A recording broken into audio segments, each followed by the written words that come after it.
All right, well, it just clicked to 8:30, so it's officially go time, ladies and gentlemen. So for those that are out there in the internet somewhere, welcome, thank you for attending. I'm gonna just say hello real quick. My name is Vaughn Vinheisen. I teach ceramics here at Texas Tech.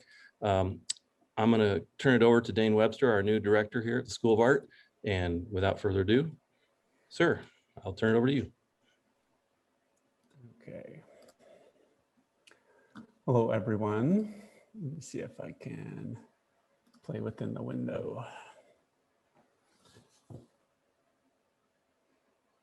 Can you all see that? Okay. There we go. Did that advance the slide? I'm getting a little warning from here. Okay, that's what I thought.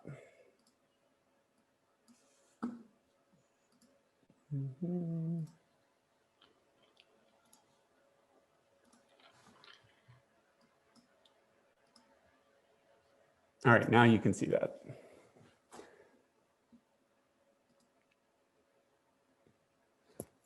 So sorry, everyone. How you doing? My name is Dane Webster, and I'm the new director here at Texas Tech.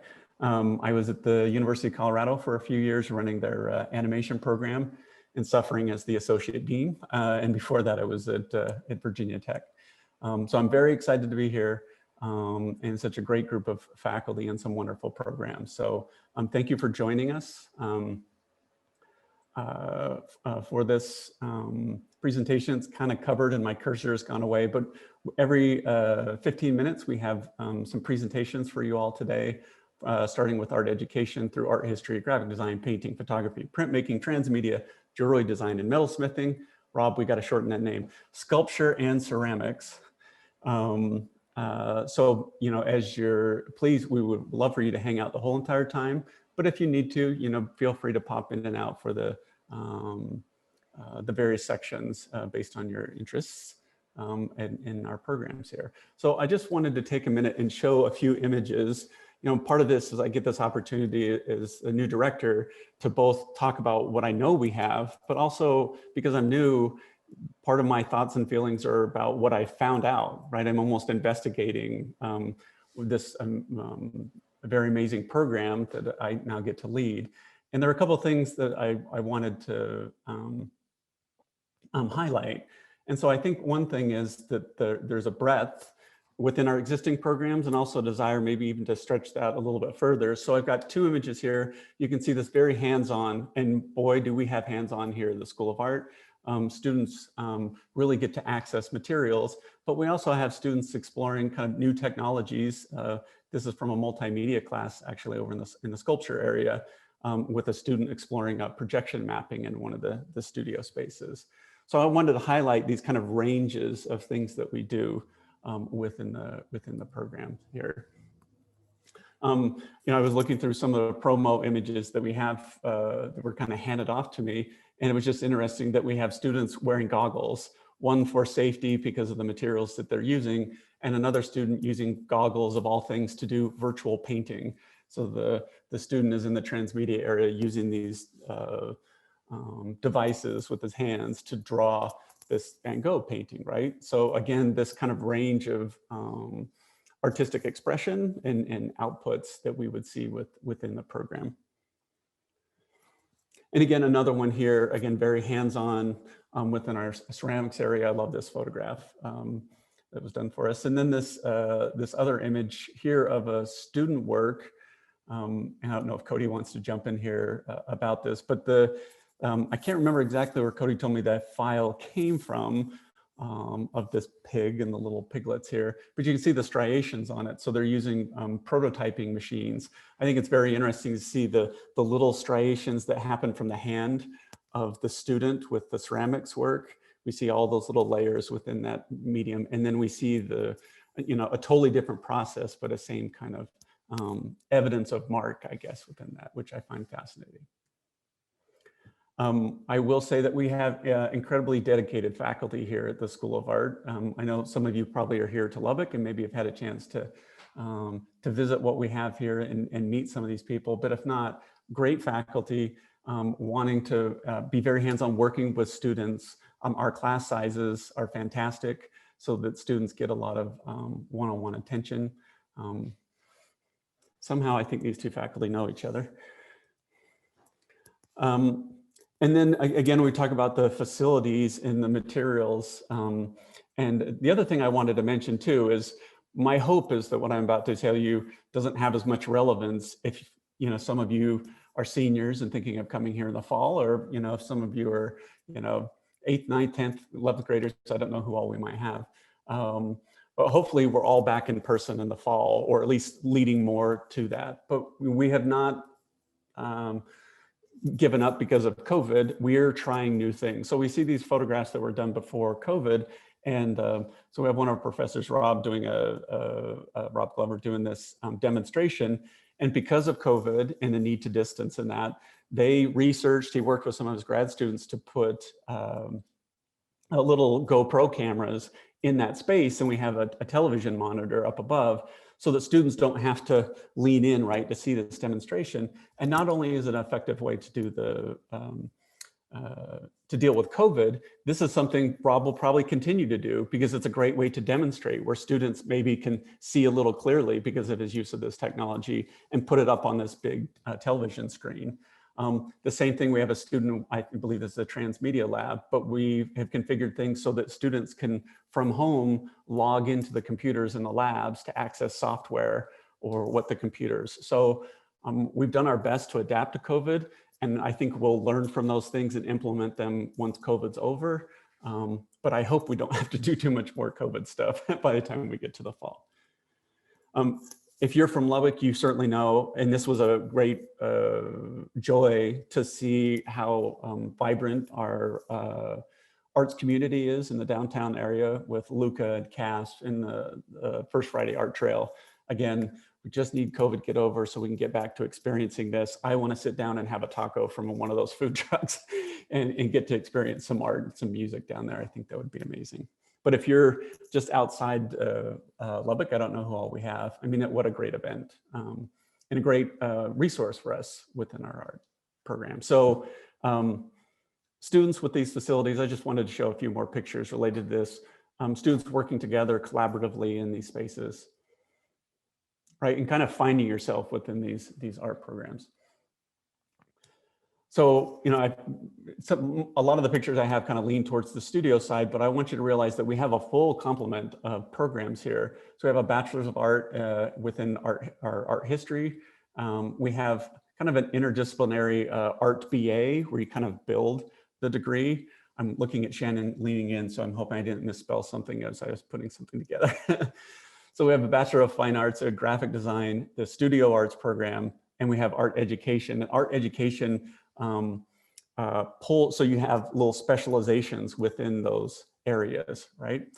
I also want to highlight that within this whole entire structure, we also have a foundations program, right? So all of our students come through this core, and we're gonna have some faculty talk about this in a second, and they prepare you for a kind of general knowledge across all of these disciplines, and also helping you build portfolios to apply to get into these specific areas, right? And again, we have some people that will talk about that here in a second. We also have these minors in art history, fine arts photography, studio art, which is kind of divided into 2D, 3D, and then you have these kind of like sub specializations within there. I'm looking over at my advisor, Linda Rumbelow, to see if she's nodding and smiling. And the other thing I want to highlight is it's not a major, but we have faculty that contribute to our art appreciation courses. So you all are coming, you're interested in art, and we hope that you would all come to the School of Art. But when you get here and your friends in engineering and chemistry are trying to figure out like, hey, I really need some general ed course, art appreciation is a great place. And if you come here as an undeclared student, that's a great place to start learning more about the arts and how you might migrate into one of these minors or a major if possible. So we have a lot of paths for you to find out and get integrated into our program. We'd love to have you as majors, but we'd love to have you as minors or taking these art appreciation classes. Our website's being redesigned, but for now, this is relatively straightforward setup with going to the website, apply here, School of Art programs and apply here underneath our undergrad tab. So I just wanted to show a few things just really quick. If you are a senior, I don't know if I have seniors in here, it's a two-step process for us currently. So applying through the applytexas.org and applying through to Texas Tech. But there's also, and given time, I'm not going to go through all the details here, but please, you can ask some questions later if you need to. And sorry to pull you all down. You definitely want to do the TTU application first. It just helps, usually I would say this earlier in the year about scholarships. But make sure that you apply through TTU. And then we also have this Accepted is the website that we use. And again, all this is on that website where you apply with a portfolio that we review so that you're accepted into the School of Art itself. I'm looking at my time to figure out if there's anything else. I think that's it. And I can't see the chat while that was going on, so I don't know if if you all are answering, if anyone had any questions, but I'm going to turn this over now to Carol Flukiger, who heads up our foundations area, and she's going to discuss some of that process. So Carol, take it away. Wonderful. Great presentation, Dane. I think you covered it all. I'm just going to come in and underline a few things. I'm glad you guys are all here. I'm here in the drawing room with my colleague Shannon Cannings, who's running our Foundations Drawing Program. Just to underline what Dane was showing in the PowerPoint, your goal in the first year, Art Foundations, is to learn about the School of Art culture and our programs. Dane had them all listed. We've got some BA in art history and studio. We've got BFA in graphic design, art education, and all of the studio areas. During your first year, it's highly immersive. Our first year classes are open to all of the students at Texas Tech University. So we're very proud that we offer a very interdisciplinary, immersive experience for our first year students. We love having our math and biology majors in class with us in the studio art classroom for our first year. Last thing I want to, and my third point is I'm just going to underline the Apply Now button that Dane showed you. Go onto School of Art website, Apply Now.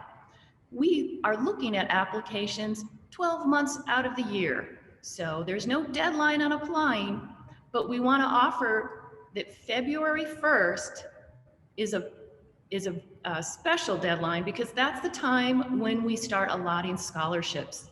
So if you're targeting a scholarship, try to get it in before February 1st.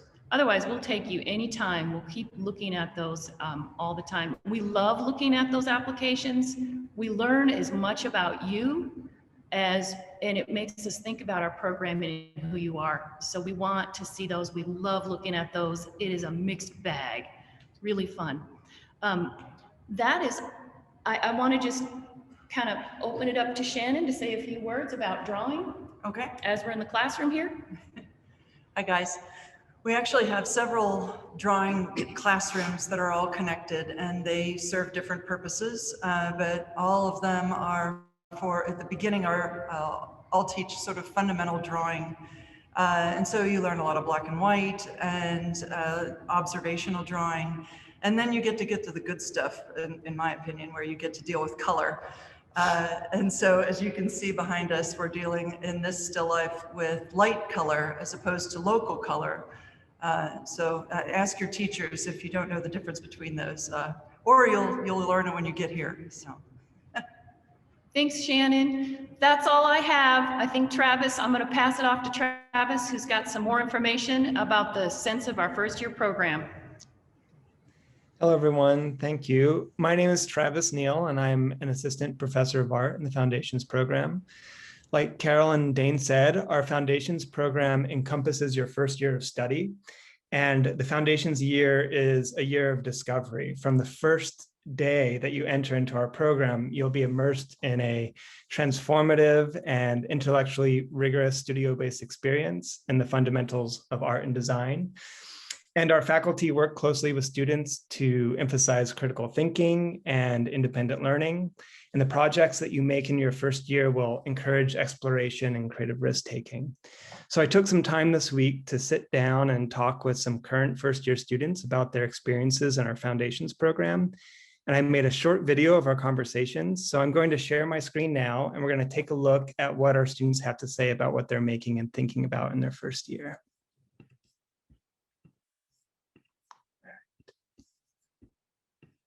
I think you can see this. So here we go.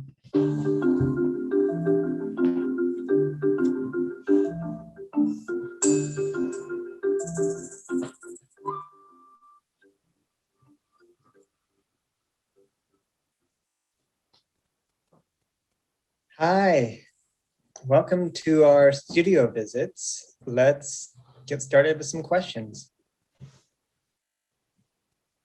Drawing 2 class, we are working on creating an invented space out of a cardboard box.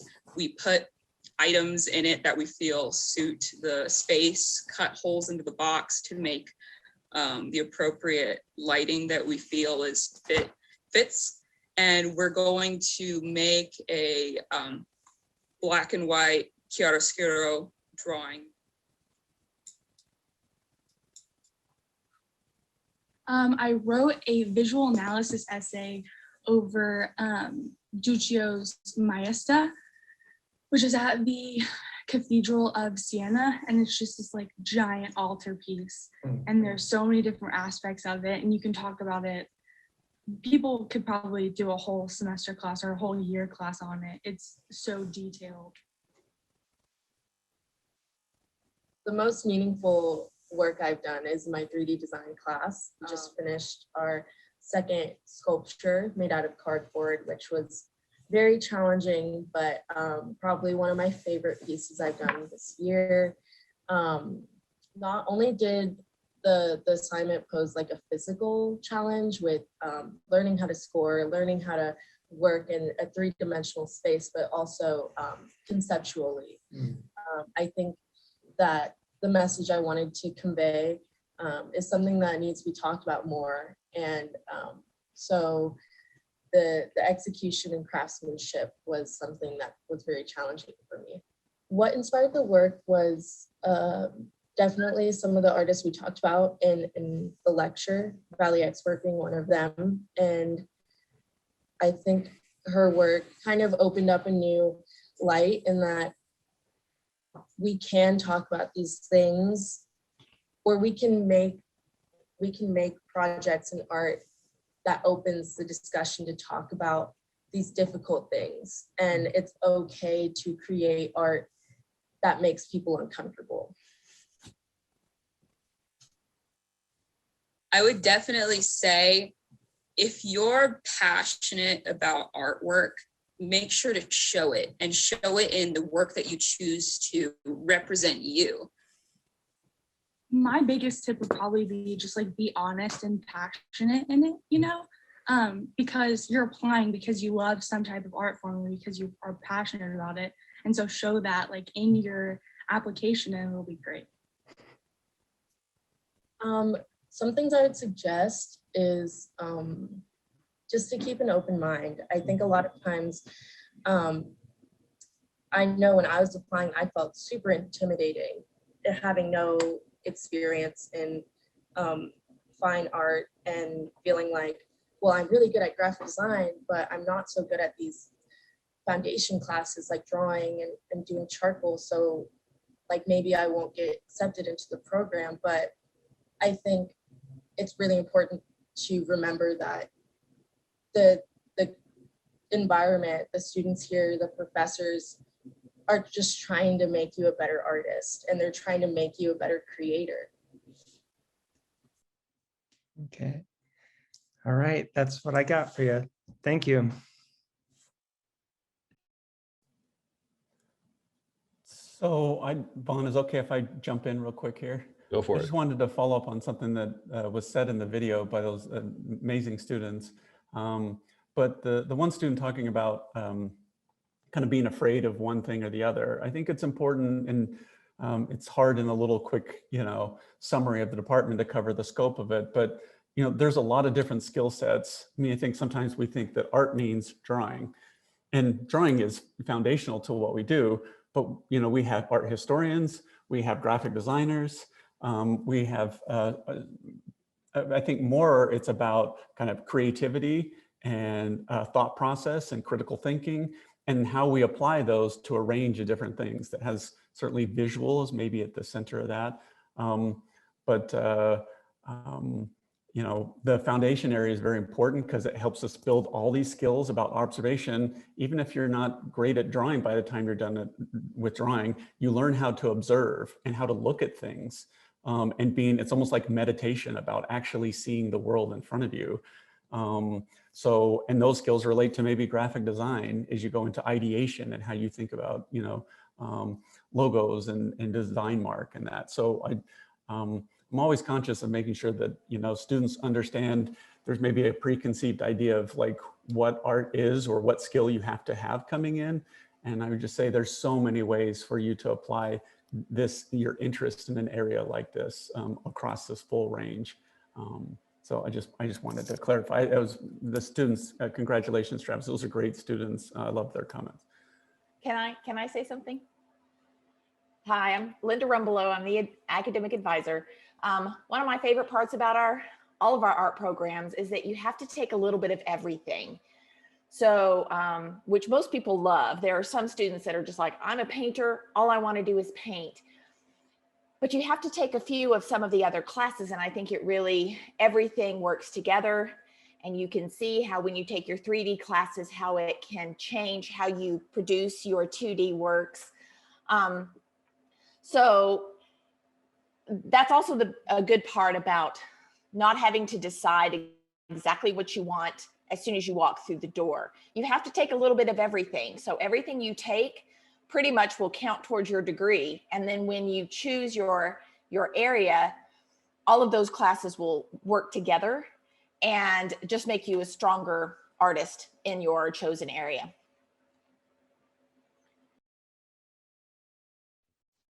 All right, thank you, Linda. I'm just going to jump in here real quick and say if anybody has any questions, we do have the chat and a Q&A thing down at the bottom of the screen. So if you want to throw those up there, we'll try to answer them as best we can. And if you happen to visit the School of Art, definitely get in touch with one of us. We're always here. Linda's fantastic to work with. You can email her and get any kind of questions answered about, how do I get this application done or whatever. And make sure if you are applying, look into the scholarships like Carol was talking about. There's money out there to help you get into school and make it through. So take advantage of all that stuff. And we have some amazing faculty here, and I've been fortunate to work here for a while, and they're the best people I've ever worked with. So I wouldn't hesitate to come to Texas Tech if I were in the shoes of somebody looking at a program. So I'll just leave it with that. And with the next thing, we're a little ahead of schedule. This is not happening often, but we're ahead of schedule. I'm going to turn it over to the art education area with Andres Peralta and Rena Little. I'll let them talk about that. Hi there. Okay, so I'm going to begin. Let me see if I can share my screen real quick. All right.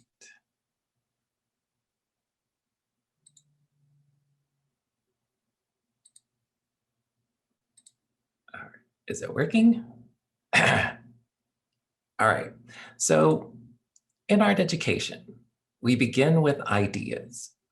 We begin with thinking how these ideas work to expand our horizons. And then we look at people. We look at how people in the world think about themselves, their place, their lives, and how they think about their purpose. And then we look at how people take these ideas, their purpose, and expand, looking outside of themselves for direction and how these ideas can fit into a larger space. And as art educators, we take all of this thinking that often coalesces in a creative manner and see how people put it all together to make meaning in the world.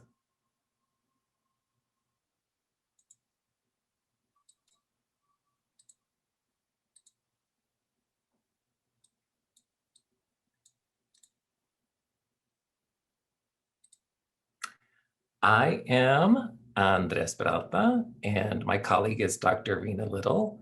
And we are the two people that are the stewards of this journey that is called art education. We're going to talk about requirements. We're going to talk about the three big parts of being an art educator, being artists, being researchers, being teachers, community, working with artists, activists, and advocates, and then alumni. So being an art educator is about looking at art as a body of knowledge that individuals use to make meaning of the world.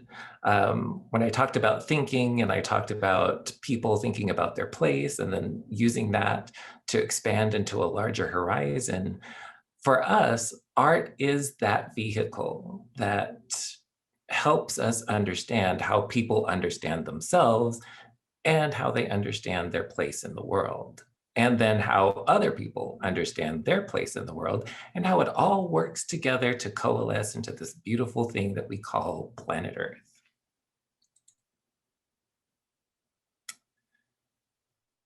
As art educators, we believe in maintaining identities. Identity is really important for us, as we are often looking to or having to fit within multiple spaces. So we believe in maintaining our identities as artists, researchers, and teachers. And we kind of break that down or bring it down to this nice little initialism called ART, or art.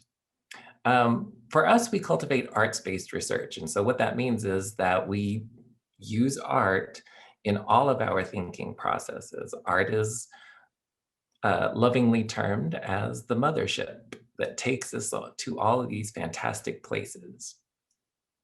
But we also expand our idea of art, not to just the traditional arts that you might think of, like drawing, painting, and printmaking, to something that's a little bit more broad in its definition, to include popular culture, visual culture, material culture, social and transmedia in the classroom. Because we're talking about people, and people have different ideas about art, we have to learn how to investigate every possible nook and cranny of art that helps us know how people think.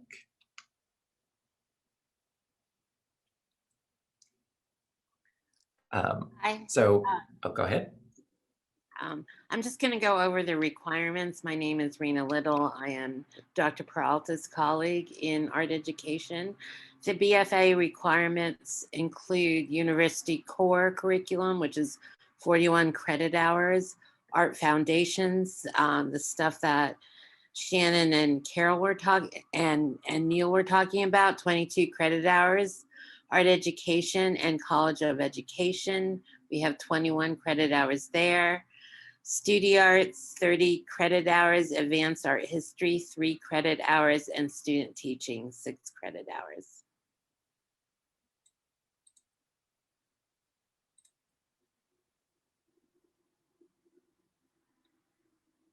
So once you've, as you're journeying through the program and as you graduate, we want to make sure you can do certain things. And so I'm just going to read this slide. One of the things is immerse young people and adults of all ages in the production of art. and artifacts that are meaningful and facilitate creative problem solving, interdisciplinary research and inquiry, and connections to self and others. Develop curricular models and culturally responsive teaching strategies that promote inclusive learning and social responsibility. And lastly, facilitate growth and change by engaging in creative endeavors and scholarship, connecting with the local, national, international resources, and developing networks for shared practices. Thank you, Dr. Little. And so hopefully you're getting the gist that you're getting about art education specifically is that we're about people. You gotta work with people. You don't have to love all people, but you have to love working with people. And you don't necessarily have to work with just kids. Art education is a little bit more expansive than just K-12 teaching. Art education is found not just in public schools, but it is in community arts spaces, it is in museums, it is in galleries. So when I talk about people, I'm not just talking about the little people. I'm talking about the little people all the way up to the not so young people. All right, so as I mentioned, we focus on this identity, these multiple identities of being artists, being researchers, and being teachers.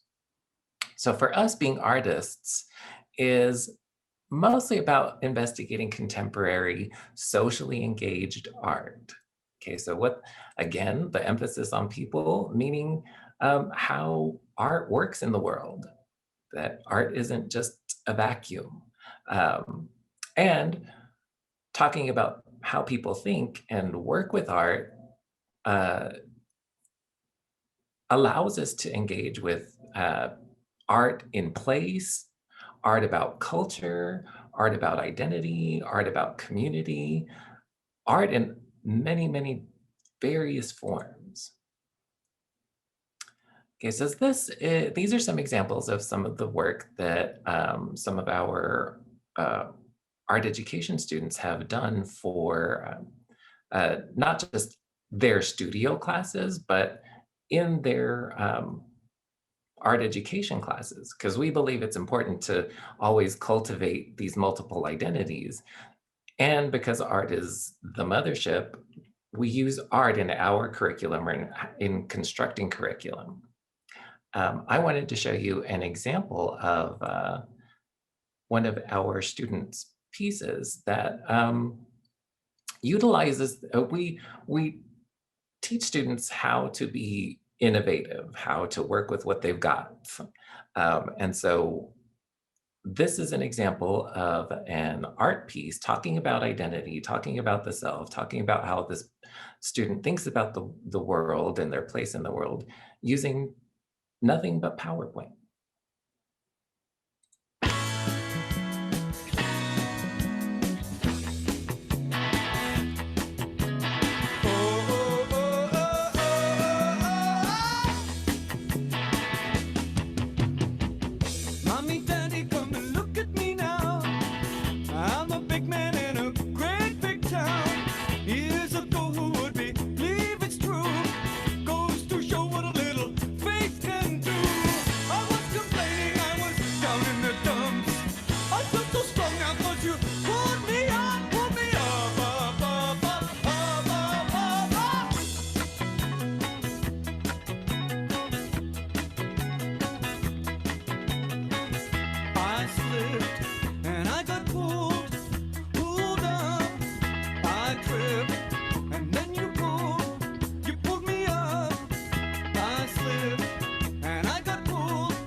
So this student created animation. It's a rudimentary animation. It's nothing Pixar quality, but that's one of the cool things about art education is that we look at not just the art for its cinematographic quality, but we look at it for what it brings to the world.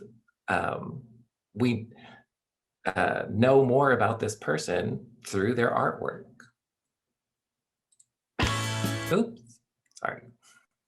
Again, these are some more examples of student work that has been cultivated through some of the art education courses. Another identity that we try to cultivate in our students is that we're all researchers. Research can kind of seem like a really high-minded academic world that lives in just colleges and universities. It conjures images of some person in the lab coat in some dark, dank hallway by themselves, creating Frankensteins. But researchers are us. We research every day, even something as simple as going to the store and deciding which cereal you want could be a form of research. So research in art education is inextricable from practice, meaning that we're always having to think and rethink about our own practice as educators, as artists, and hopefully as people in the world. You're not always going to be the same person unless you're fabulous like me. And so we also think about, or we also help people think about the places that they inhabit, the art practices of the world around them. Everyone, for us in art education, everyone has the potential to be a creator. And in fact, everyone is a creator in their own way. From somebody who is in the studio painting on a canvas to somebody sitting in their living room doing needlepoint. All of those are artistic practices for us. This is an example of a student piece that is seemingly simple, but also speaks to, again, larger ideas. These are clay pots that are used to then go out and put into deserty soil to kind of collect water and to kind of create their own little microclimates. This is a student that's in El Paso, and if you're familiar with El Paso, especially like going into the mountains, those places have microclimates. So part of our adventure in art education is not just seeing how art works, but how art is interdisciplinary and how art works with different disciplines to create larger ideas.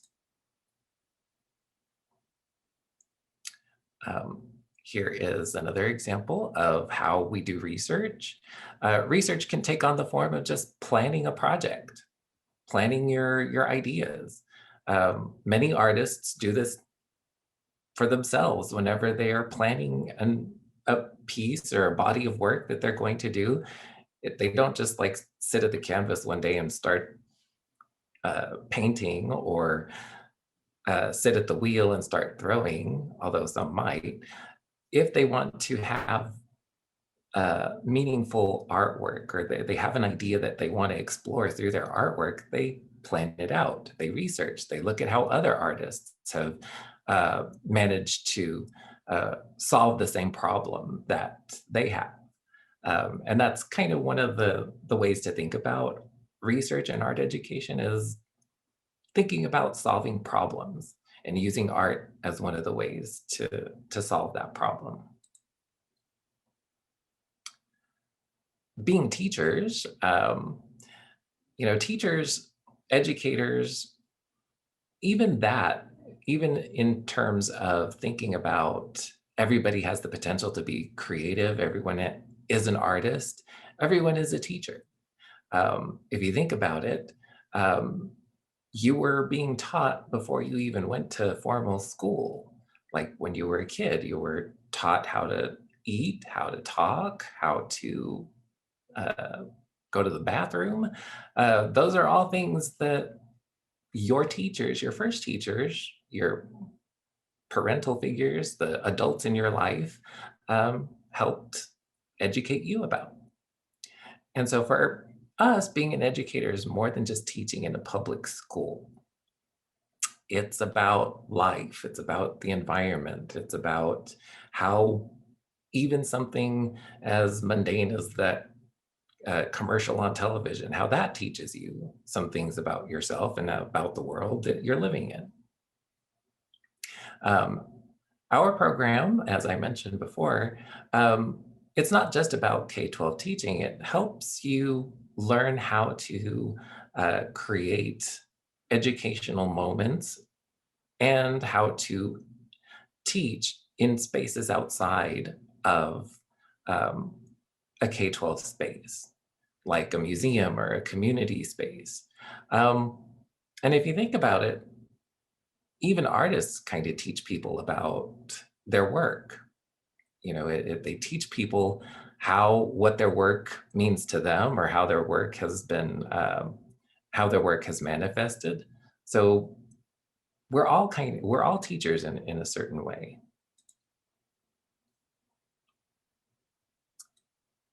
And then we also believe in that larger space, that larger world, and how art and education coalesce to bring people together. Because art education's focus is a lot on people and places, one of the primary philosophies for us in art education at Texas Tech is this idea of place-based learning, and how place, your environment where you're living, has shaped who you are, how you think about the world, and how that has influenced your creative potential, or even what you create, what you think about to create. Maybe you want to change where you're living. Maybe you want to cultivate artwork about where you're living. Right now, we are trying to work with programs like the East Lubbock School Arts Program. It's a way for us to bring art to spaces that probably have limited access to art. We have been working with the Chinetti Foundation in Marfa, and we endeavor to promote the importance of environment, space, and place in visual art, specifically in Lubbock. You know, most people would come to Lubbock and think, you know, it's a dust bowl. It literally rains dirt most of the time. And people that I've talked to outside of Lubbock have said, well, you know, it's so ugly, it's so desolate, it's so isolated. How could you possibly find anything of value there? But there is value here. One of the first things that I noticed when I came here, besides breathing in a pound of dirt, was the sky. You know, people tend to think about Lubbock as a very desolate, dry, deserty place. But if you look up, it's what I describe as nothing but oceans of sky. There are moments where you look up and the sky is just phenomenal. It is one of the most beautiful things that I've ever seen in the world. And if you live in a larger city, the view of your sky is often obscured. Or even if you live in places where there are a lot of trees, you don't get to see as much of the sky as you do here in Lubbock, Texas. And to me, that kind of fits into that idea of community. It's like when you look up, you realize how small you are and how important it is to work together to make yourself at least feel not so small. It is only with other people that you really understand that there is a larger thing than yourself. There is comfort and you're not alone. So that's one of the things that that art education hopes to cultivate through art is to create a sense of community. And so part of what we do as art educators is we cultivate in students a love for activism.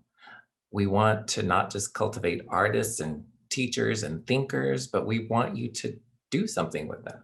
We believe in advocacy for the arts because, you know, if we help cultivate a love for the arts, then that love will transcend into creating other people that love art.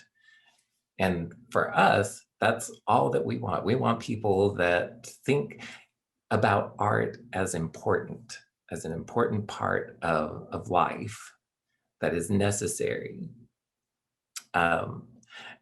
We also believe in using art to advocate for other people, not just art, but for those larger ideas. For example, this student, Candy Prince, is an educator in El Paso who started out as a teacher, but through her love of the environment and environmental work and art, she combined those to create a class where she taught her students about using the environment, using trash to create art. And then that art that was made out of that trash then was turned into a show. And the art was sold, and then it funded more of this environmental conservatorship. She really believed, and it started with, there's a empty lot behind my school that is often trashed, that's trash drifts in, people throw stuff out there. So she took it upon herself to go and start cleaning up this area. And from there, it just snowballed. It's like, oh, well, I'm cleaning up this area, so I'm going to clean up this other area. And then from there, it went to another area. And so she used this to help instill in her students that you can make art out of just about anything, that art doesn't have to just be expensive pigments and brushes and expensive technology, that art can be found and made from just about anything. It's about the creative act. But in that, she also helped instill in their students a love for their community, making their community cleaner, environmental awareness. So out of this one class, she then created a nonprofit organization that is partially run by her students. Her students work within that nonprofit organization. They kind of self-organize. They elect their own board. And she has moved on to, to be the director of fine arts for her school district. So Andres, I would just want to be conscious of time and be able to move on to, I think art history is next on our time frame. All so right. I just want to be... This is one of our alumni, and I just wanted to point out that she had a job right before, one of the things about art education is that you can get employed rather quickly. She had a job towards the end of student teaching. She hadn't finished student teaching and she was already hired to become an educator. And she is working in the Dallas area. And for most teachers, the starting salary is between 45 and 53K, but depending on where you're at, it can go as high as 65,000 for a starting teacher. So that's it for me. I hope you guys enjoyed learning about art ed. Thank you, Andres and Rena. Appreciate that. as people can see, it's not just learning how to teach. There's a lot of other things involved. It's really pretty cool. I love the art ed students. They're so fun to work with. So without further ado, I'm going to kick it over to the next person, which is Leslie Wolf, talking about art history. Thank you, Ron. That's a tough act to follow. Okay, so good morning, everyone. Teachers, students, I wish I could see you all, but hopefully soon that will manifest again. So I'm Leslie Wolf. I'm an art historian, one of 5 art historians here in the School of Art at Tech.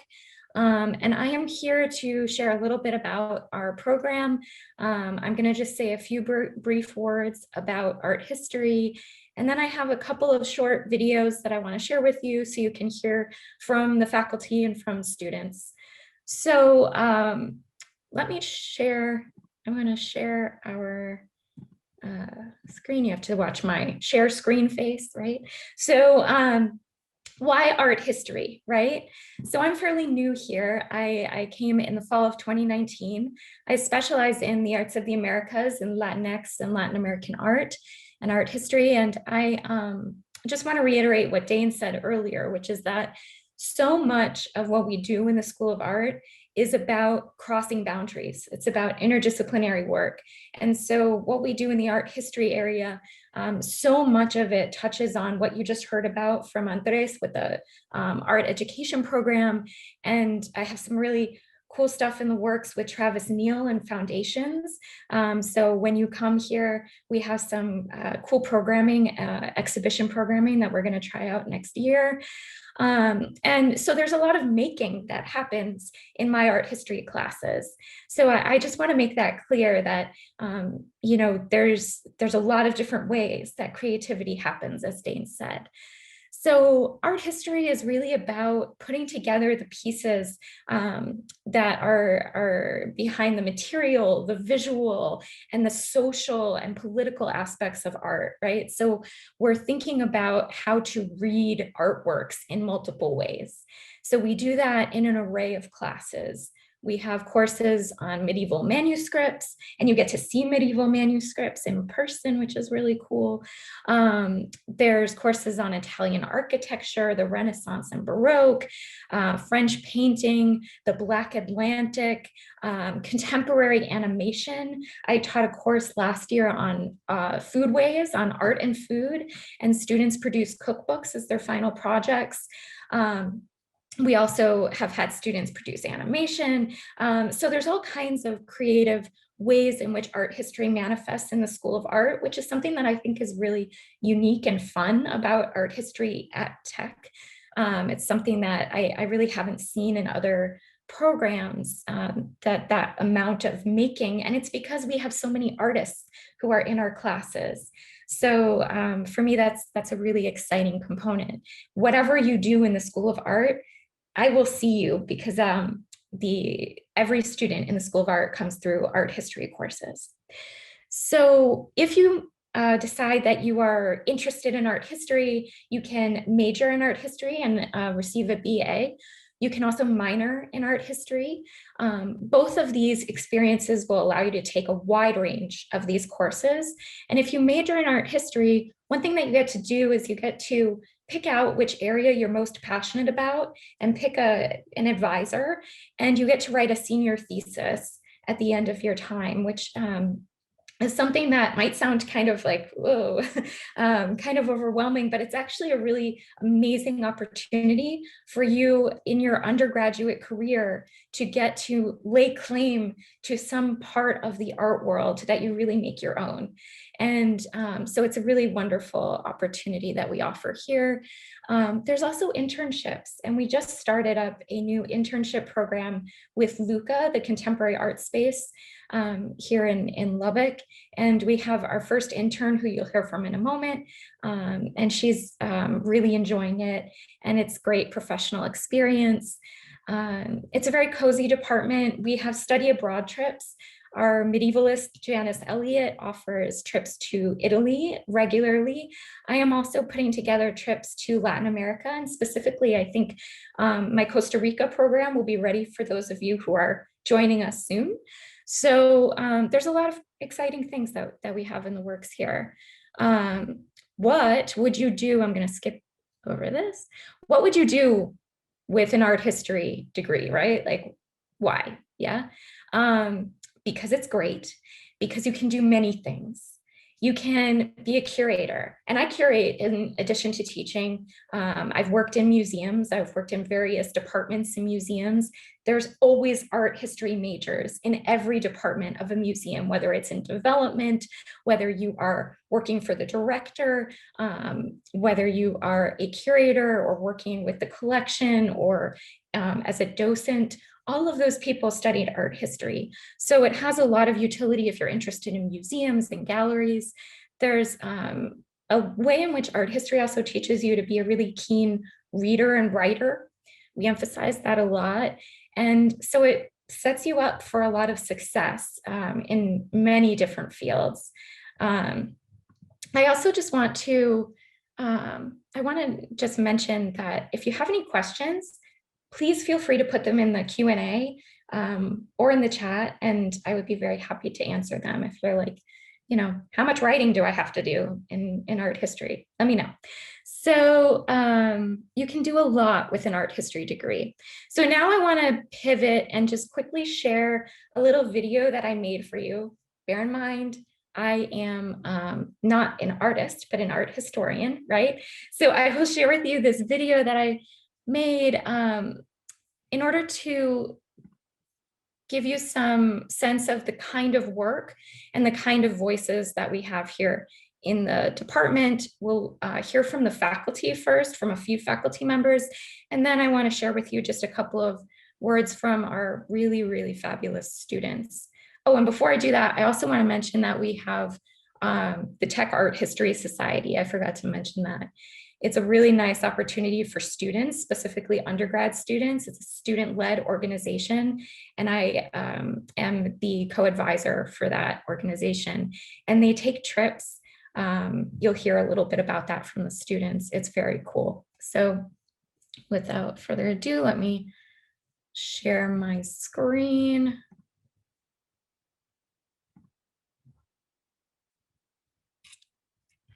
Oh.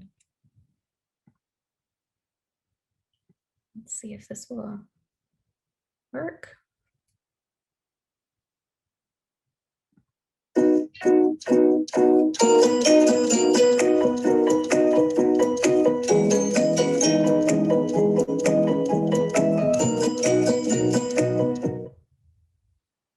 Hi, I'm Dr. Kevin Shua. My favorite work to teach this man is Olympia. Shown at the Salon of 1865, it caused a stir among critics. This female nude was deemed ugly, dirty, even called a gorilla. The painting triggered viewers' anxieties about sexuality, race, and class. In my teaching, I peel back the layers of the painting, showing how it was a calculated attack on academic values and standards, and get students to inhabit the conditions of the painting in 1865 France, when middle-class men both desired and feared the women that they passed on the street. One time, an undergraduate came to the realization on her own that Manny was a feminist, and I smiled. Of course he was.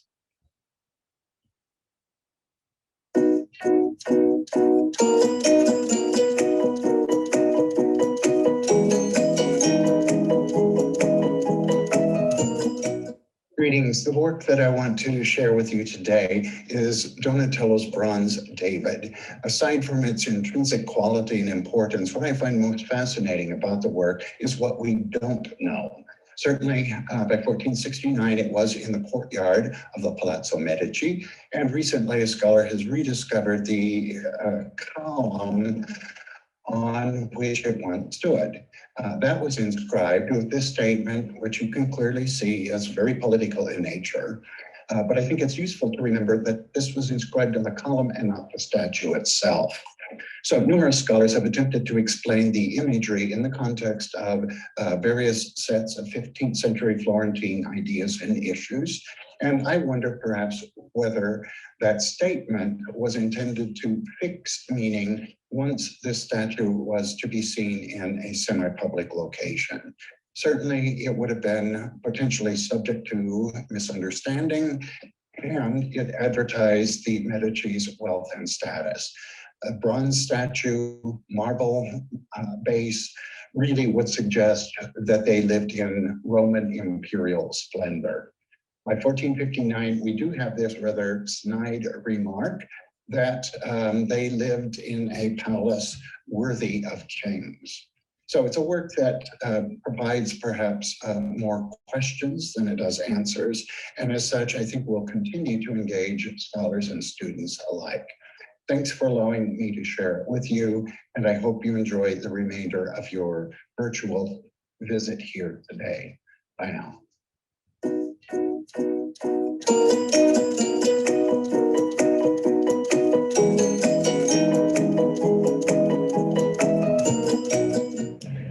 Hi everyone, I'm Dr. Leslie Wolf. One of my favorite works to teach is this screen print by the Mexican-American Chicana artist Esther Hernandez. You see a fabulous photo of her at the right. This work is so important because it reminds us that art is not just about beautiful objects that hang on a museum wall, but rather art can be visual tools that help change the world. As a young artist, Hernandez produced this print in response to her family's exposure to harmful pesticides working the grape fields of California. The image shows a skeletal woman seemingly smiling as she holds an abundant basket of freshly picked grapes. The abundance of the grapes is in contrast to the woman's bare bones. As you may have guessed, Hernandez was directly referencing the popular Sun-Maid brand of raisins. By transforming the known logo, she makes the work accessible while also raising awareness about the dangers posed to Mexican and Mexican-American workers in the fields. This print was widely circulated in the wake of the Chicano movement of the mid to late 20th century, a movement in which Hernandez was very active. Hernandez was also referencing the great Mexican artist José Guadalupe Posada, who was known for his calaveras, or skeletons, in the early 1900s, as a way to give voice to the common Mexican people. So Hernandez brings this Mexican icon into her American artwork as a way to proclaim her heritage and to advocate for labor rights of Mexican Americans in the US. Today, the work hangs on the walls of the Smithsonian Museum of American Art in Washington, D.C., as part of the National Collection of U.S. Art, thus demonstrating how important Mexican American artists have been to artistic and social change in this country.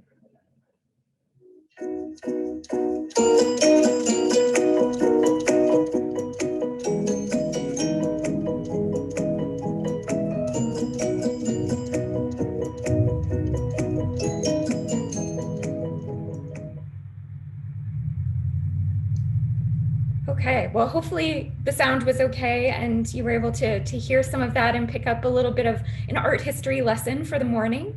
I know that we probably have to move on because we're a little bit behind time. Is it possible for me to just share one 45-second clip of a student? Or should I? I'm getting a no. Okay, so I will skip that, but we're gonna put it on our website. So if you have any questions, I encourage you to put them in the chat, and I certainly hope to see you in the School of Art in the coming years. Thanks. Thanks, Leslie. Sorry we didn't have time. We'll get it on the internet. So next we're gonna move over to graphic design with Dirk Fowler. Thanks, Vaughn. I'm going to go ahead and start sharing my screen here.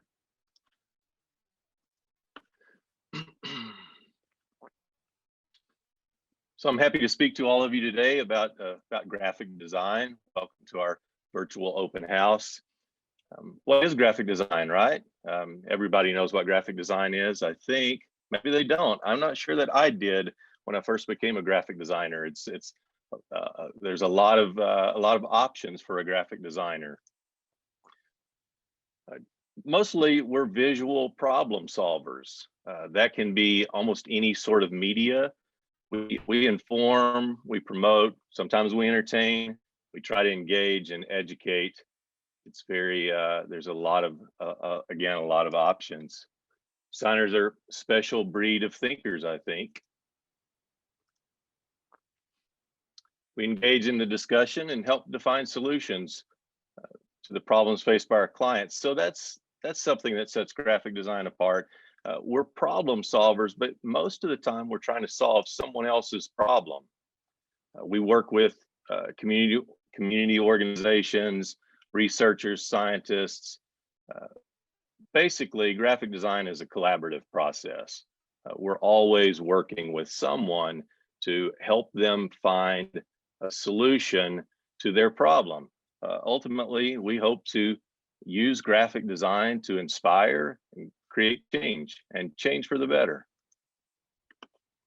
What about our program here at Texas Tech, graphic design, our core values, etc.? Well, we believe in building community, fostering independent, critical design thinking, and empowering students to be leaders in the field of graphic design. That's really important to us, building community especially. And we don't want, I personally don't want to just teach someone to be a graphic designer. I want to encourage someone to be a lifelong learner, a lifelong student, a good citizen, an important part of their community. We'll hopefully teach you those skills you need to build a creative career and be a part of our changing world. And I think we're all experiencing that right now. I'm coming to you virtually. So the world is changing and we're trying to adapt to that. And graphic design is a big part of that. This is a little example of some of the classes you might take. Our program is sequenced in a fashion. Once you're in the graphic design program, your schedule is kind of laid out for you. But they're sequenced in a way where you might take something like typography, and then later on you take something like publication and use the skills in that area that you learned previously. So there's a reason for this sequence. What kind of work do our students do? So these are identity marks created by, you may call them logos or many other things, but these were all created by a student, Alyssa Chavez. And what I really like about these is just the sense of humor. And these, you can really bring your own personality into the graphic design work you do. So every company, every business, every organization needs an identity, right? They need a logo, they need something that sets them apart. And again, what I like about these is just the sense of humor. Look at this cowboy dental. I'm really into that one, a tooth as a cowboy hat. Here's some more of those marks. Again, so you get to really use, every skill that you might learn in the foundations, drawing, painting, whatever you are interested in, you can incorporate that into your work as a graphic designer. These are some book covers designed by some students, again, using illustration. These, I think, were some acrylic paintings, and then incorporating this typography. They say, you shouldn't judge a book by its cover. I always say, how else am I supposed to judge it? That's the first contact I make with a book, right? So if you're in Barnes and Noble or some bookstore and you're trying to choose you're looking at a book, the cover is very important, right? So a graphic designer is involved in that. This is some more student work. This is a cover of a mock-up cover of the New York Times magazine. So this student used some Photoshop skills and other skills, typography, to hopefully make you want to read this magazine. But not just the cover. You were using those skills like typography, learning about letter forms and how they communicate, and then trying to visually communicate what the writer of that story is trying to express as well. So we get really in depth, and it goes on further. We do, graphic designers like words and letters. We like the way fonts, you may call them fonts, typefaces. We really enjoy those and how different they can be and how they can express emotion and feeling. So more student work. We're graphic designers, we just like to look at things. So I'm going to show you a bunch of images, right? This is student work for a restaurant. So if you're in a restaurant, it's more than just the food. It's your whole dining experience and you know, the packaging, how the menu looks and feels. Everything plays into your experience there. This is a menu design, again, by a student. And what a fun place this looks like, right? Sunday morning with some pancakes. So if we're designing something like, you know, a corporate identity for a business, it's much more than just a logo and a business card. It's, again, the entire brand and how that's expressed. There's some bags, tags. That extends beyond just printed material as well, and especially, you know, as we have encountered during this pandemic, the need to find new ways to communicate and navigate through our world. So this is like an app. Watch it for a second.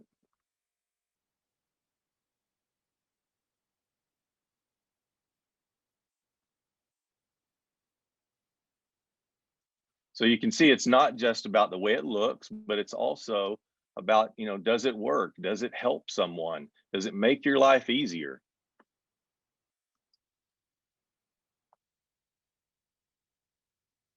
And believe me, I want finding a parking space on campus to be as easy as possible. So it's not always easy, but something like this app could really help. Our students are not just making things look pretty. They're really thinking about the entire process and how to improve, you know, our society and your experience.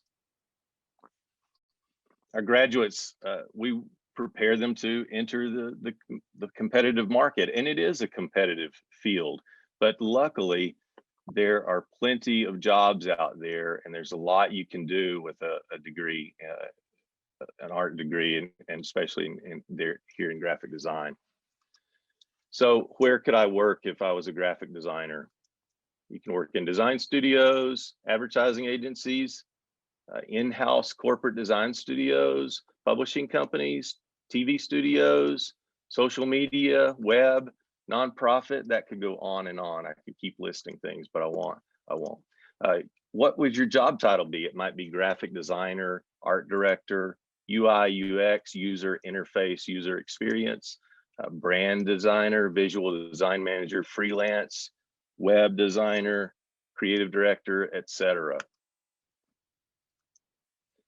Our alumni, we're really proud of our alumni.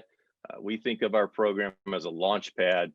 They do all sorts of great things all over the world, really. I've got a list of people that are working at places like in the corporate environment, like JCPenney, maybe IBM, AT&T. I'm sure you recognize a lot of those. Here's some magazines designed by alumni. One of our alumni in front of a cool pattern she made. This is, I'm going to talk very quickly about a couple of our alumni. This is Scott Dadich, who you can see his client list here. He's worked for Apple, for Netflix. He has a documentary series on Netflix. He's worked for the Obama Foundation. He was the creative director at Wired, later the editor of Wired. And here's some covers of Wired. This past year, 2020, last year, he received the National Design Award for Communication Design from the Smithsonian, which is the highest honor that can be achieved by a graphic designer. So obviously we're proud of that. This is Caleb Bennett, who designs magazines like Texas Monthly, Wired, Condé Nast Traveler. Here's some of Caleb's work. Maybe some of you have seen things like these Texas Monthly magazines. We'll go through these. There's in the New York Times. He's also not just designing the printed portion of the magazine, working on the mobile device areas as well.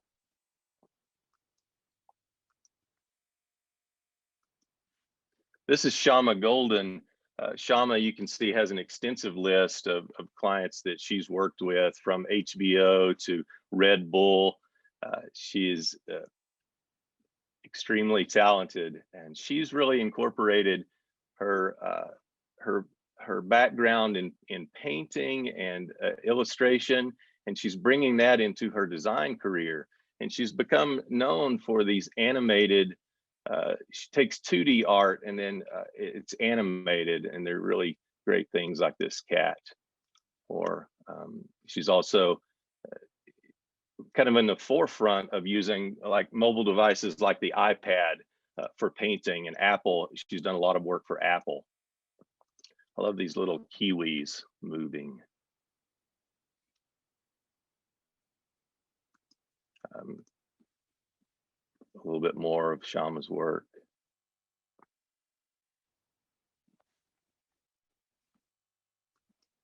This is Mary Beth Kaith. Mary Beth has done a lot of work for magazines as well.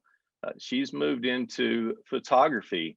She's used her background in design to become a photographer, a commercial photographer. Here's some of her work. And I just found out yesterday that this is the current issue of Time magazine that's on the shelves right now, and she photographed the cover image. So we're extremely proud of that. I wanted to show you that. This is DJ Stout.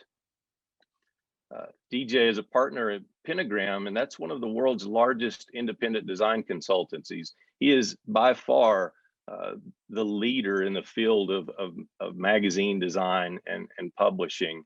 And here's a little bit of his work.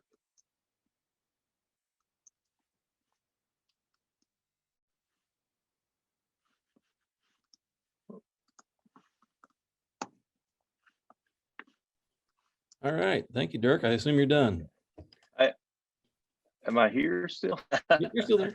Yeah. Well, if anybody has any questions, please ask. I know I'm out of time, but thank you for that. And yeah, you can always email me as well. Thank you. Okay, hey, we got a question about portfolio. If I want to apply for the graphic design program, does my portfolio have to consist of graphic design pieces, or is it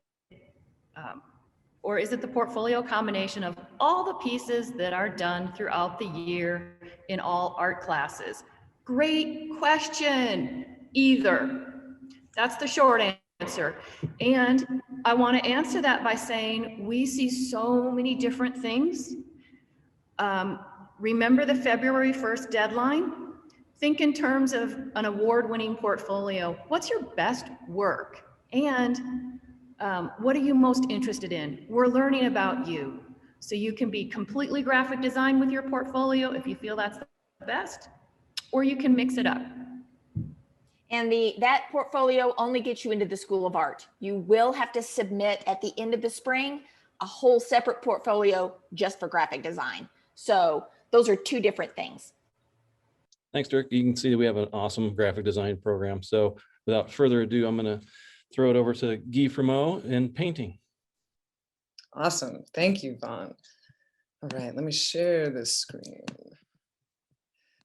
I think this presentation runs like exactly 15 minutes, so I am conscious of time. So good morning, everybody. Thank you so much for giving me your time and attention. As Vaughn said, my name is Guy Fremont. Will not dwell on how bizarre my name is. We'll just say that I serve as the area coordinator of the painting program at the Texas Tech School of Art. And I'm here today as sort of an ambassador for painting at large.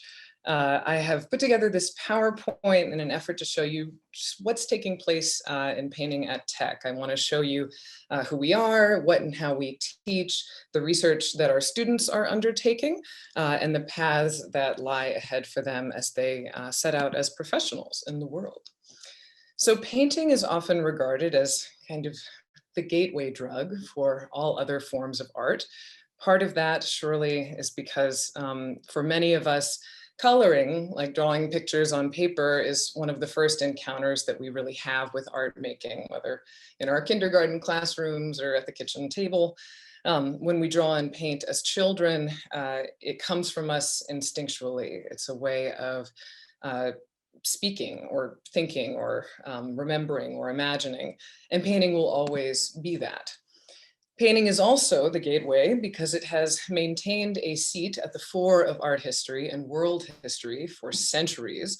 Paintings like this one serve to visualize and propagate the belief system of an entire civilization that still holds strong today. So because paintings act on us in such immediate ways, firing in so many parts of our brains and our bodies, they can do the work of being political, radical, spiritual, and intellectual, and stimulate us visually and strike us in intensely personal ways.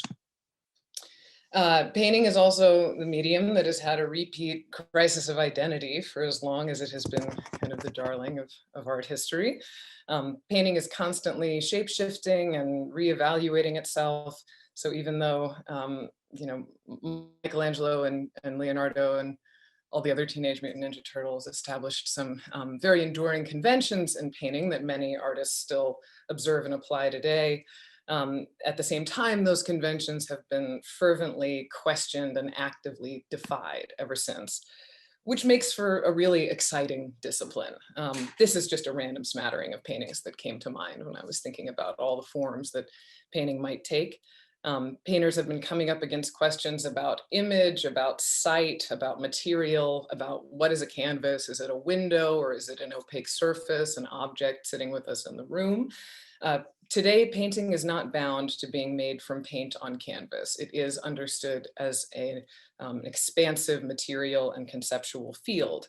So suffice to say, paintings are all the things. So they have all the problems and all the possibilities. And that's why it's such a rich field in which to be working. In our work with students, we want you to become conversant with all of these dimensions of painting. We want you to have a sturdy footing in art history so that you can then spring forward into your own innovations. I'm going to give just sort of brief profiles of who we are in painting at Tech. There are 4 of us who teach painting. We are all working artists, like all of your studio faculty, and our work all sets forth from really different ideas and interests and orientations to what painting might be. This professor, Andrew Martin, is investigating illusion, the picture plane, and notions of the screen in both digital and analog senses. So these works are both sculptural and pictorial. They're organized into these sequences that plug into each other, and they can actually be rearranged to sort of create new relationships and new kinds of information. They have this really cool kind of phrasing and almost are like a video sort of glitching across the wall. This is Carol Flukiger. Carol spoke earlier on behalf of foundations. Carol's work is addressing ecology and feminism. She makes use of multiple mediums in her practice, and one of those is cyanotype, which is this really just a fascinating, beautiful process. It's a kind of photographic blueprinting. Carol speaks about this place, about the West Texas terrain, as this giant light table, and she's using the big open sky and the glaring sun to expose these images on canvas. This is Borjana Rusanova Aina, who just joined us this year, and we're so thrilled that she chose us and we have this fabulous new person. Borjana's work concerns the politics of place and national identity and personal histories from her early life growing up in Eastern Europe as well. I should say that the piece on the right, that is entirely a painting. It really fools the eye into thinking that it might be a photograph.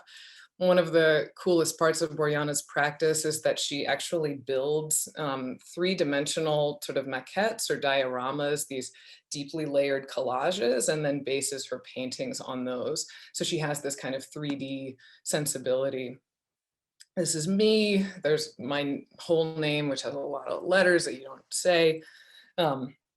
My own work lies in questions around consent, intimacy, and ethical ways of seeing and representing people and their bodies. I work both in chalk pastel, usually at a really, really enormous scale, and also in oil painting, now that I don't have a giant studio anymore, which is the real story behind that.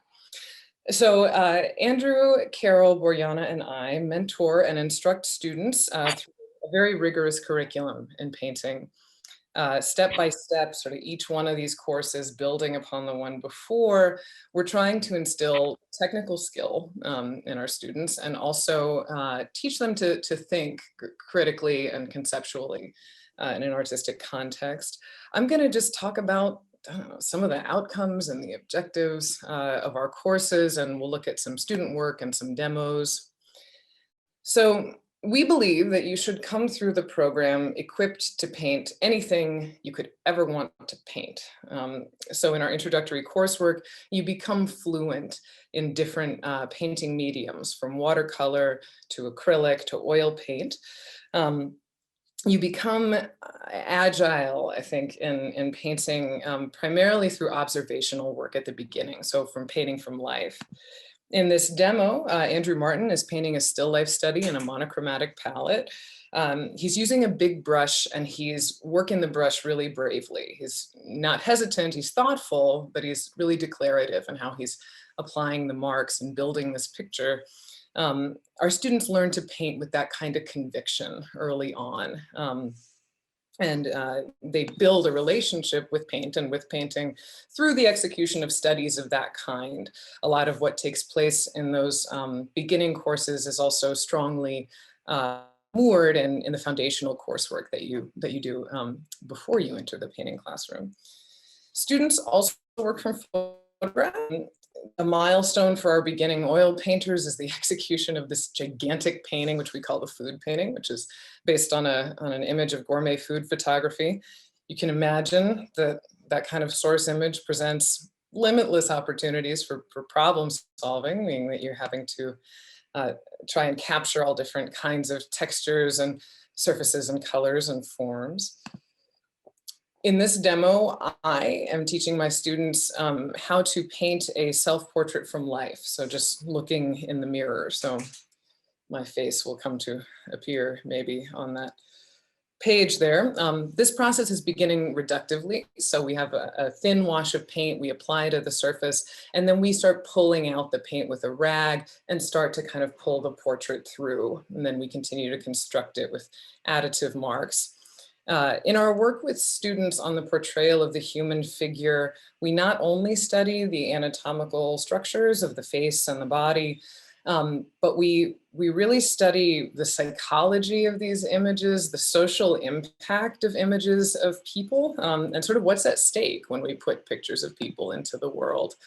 At the intermediate level, our students have the experience of painting from a live model, so a real person sitting there right in front of them. And they're reacting to that with their brush in real time on a big canvas, responding and trying to account for everything that they're seeing. Students are investigating the ways that portraits communicate while strengthening their command of technique and color theory and all that stuff. And ultimately, they come to reinvent the human image, I think. They start to reimagine it along new conceptual lines, and they ask questions about embodiment and how we conceive of ourselves as physical subjects. This student that made this painting, Gabby, Dr. Peralta, had this image in his presentation as well. She won a Best in Show award last year, or who knows what year it is. So recently, there was a fabulous big piece, gorgeous.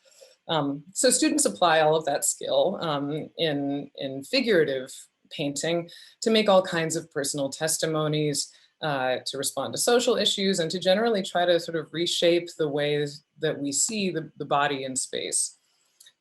We also teach our students to understand figuration and painting and drawing by painting from animation stills. So you might recognize some of the films and TV shows that are in this slide.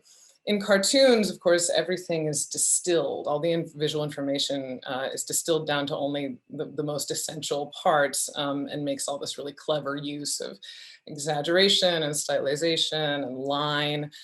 So our students study that really brilliantly succinct and crisp kind of approach to imagery and narrative in their work.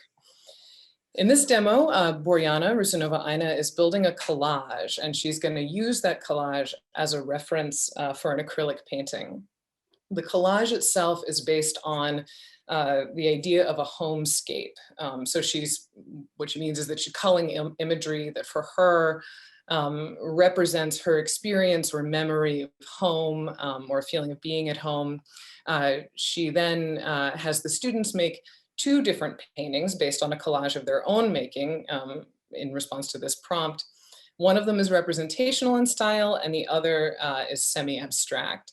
So you're seeing you'll see a couple student works here. I find that the work that we do that introduces collage, or sort of just the workings of collage in one way or another, really opens up doors in the way that our students think and their approach to space and surface and their work. So they start thinking about how to disrupt space. They start thinking about the possibilities of sort of hybridity, splicing together different kinds of imagery that maybe they thought wouldn't be compatible or somehow couldn't inhabit one space. They start creating these sort of new realities and layering and integrating different kinds of imagery and different kinds of ideas. And I think we continue to see the students do that. These works were made at the junior and senior level. And I think we're sort of seeing the enduring effects of that layered, challenging engagement of space and imagery. It's also important to say that our students think critically about where their source imagery comes from. That's a big part of our dialogue too, how to be responsible in your sourcing. What does your source image carry with it, sort of from its origins? And then as students move up through the coursework, they also consider how art objects that have no paint can still behave as paintings, can still engage painting problems, as we call them, and how can works like this sort of push the workings of a painting into a differently physical encounter with the viewer. So in these pieces, plastic, trash, yarn, thread, they come to take the place of brushstrokes and paint, and extend our thinking about space and body and form. The next slide, we just have a little student testimonial from a fabulous painter named Kimball Adams. Let's hear My name is that. Kimball Adams, and I'm a second-year studio painting major. In my own work, I explore identity and what it means to inhabit a human body. And through that, I often tackle social issues like gender expression and environmental issues like the meat and dairy production industries. My goal is always to draw in the viewer with the technicality of the paint application, but confront them with the actual subject matter of the work. I'm drawn to the idea that as artists, we're in charge to a certain degree of what a viewer might see or feel. I also think that art is an outlet.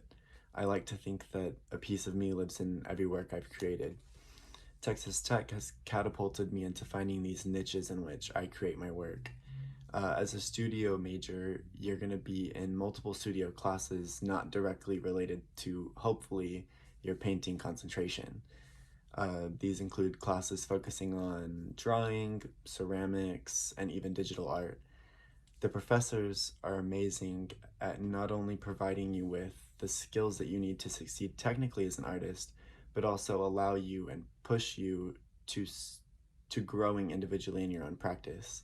My hope is that any incoming painter finds their artistic voice and just takes full advantage of everything that our program has to offer. Thanks, Kimball. All right, we have one more student testimonial on the next slide. This is Jonathan Akena. He is primarily a digital painter and a really fabulous one at that. So let's check it out. The bottom line is that there are a lot of good things happening here at Texas Tech in the School of Art. I've gotten a chance to have a personal connection with many of my professors throughout, and they've encouraged me in my work. and my studies to grow as an artist. The other thing that's really special about this place, about this program, is its connection with the community of Lubbock, especially East Lubbock, which is severely neglected. Just recently, there was a master's student who started the East Lubbock Art House. There's CAST in the First Friday Art Trail, which not only supports the local artists of Lubbock, but also the students. But above all else is the teachers' commitments to the students and making sure that we all have the opportunity to grow as artists. Of course, at the end of the day, it's up to you, up to me, to be the best artist that can be. And I think the professors allow that breathing room for you to take time to really grow as an artist. Thanks, Jonathan. Jonathan's really cool. Okay, so just a couple of quick things. These are some professional endeavors that we see our students move on to. Lots of commission work. Often students begin producing commission work really young, really early in their studies, kind of as soon as they've got that technical dexterity to execute strong portrait work. Muralists, our senior class recently produced a mural locally at a middle school. Illustration, professional gallery representation. You also see students sort of take a turn toward curatorial work or gallery management, working in nonprofit and community art centers. Something really cool about what Jonathan was just saying is some of the local institutions. We have CASP and Luca, which have been mentioned before. And then we also have an artist in residence in town, Danielle Demetria, who developed something called the East Lubbock Art House. I think all of those things create sort of early exposure for our students to the way that galleries run, to the way that community art centers run. Students get to propose and mount shows. It's kind of a laboratory for sort of this pre-professional experience. And it models for them, in the case of East Lubbock Art House, how to be a community artist too. And that goes for all of the students in the program. We also see private lessons a lot, after school programs, which I taught for years before I moved on to graduate school and ultimately to university teaching. We had a couple of painters last year who found themselves at the New York Academy of Art and University of Portland for their graduate work. So that's it. Thank you so much.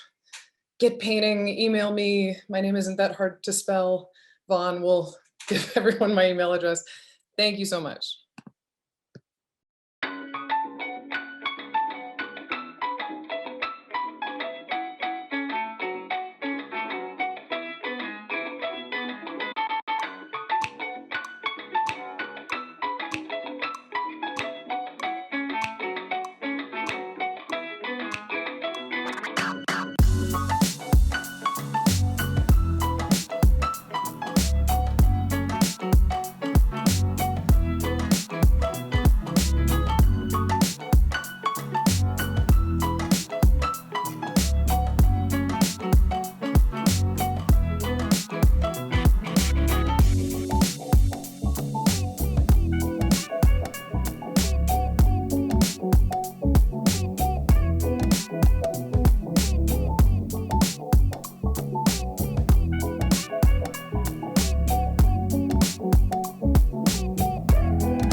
Thanks, Guy. Appreciate it.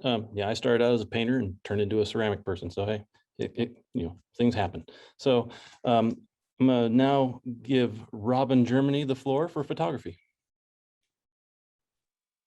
Hello, I'm Robin Germany, and I am going to share my screen. Maybe. Let's see. Go.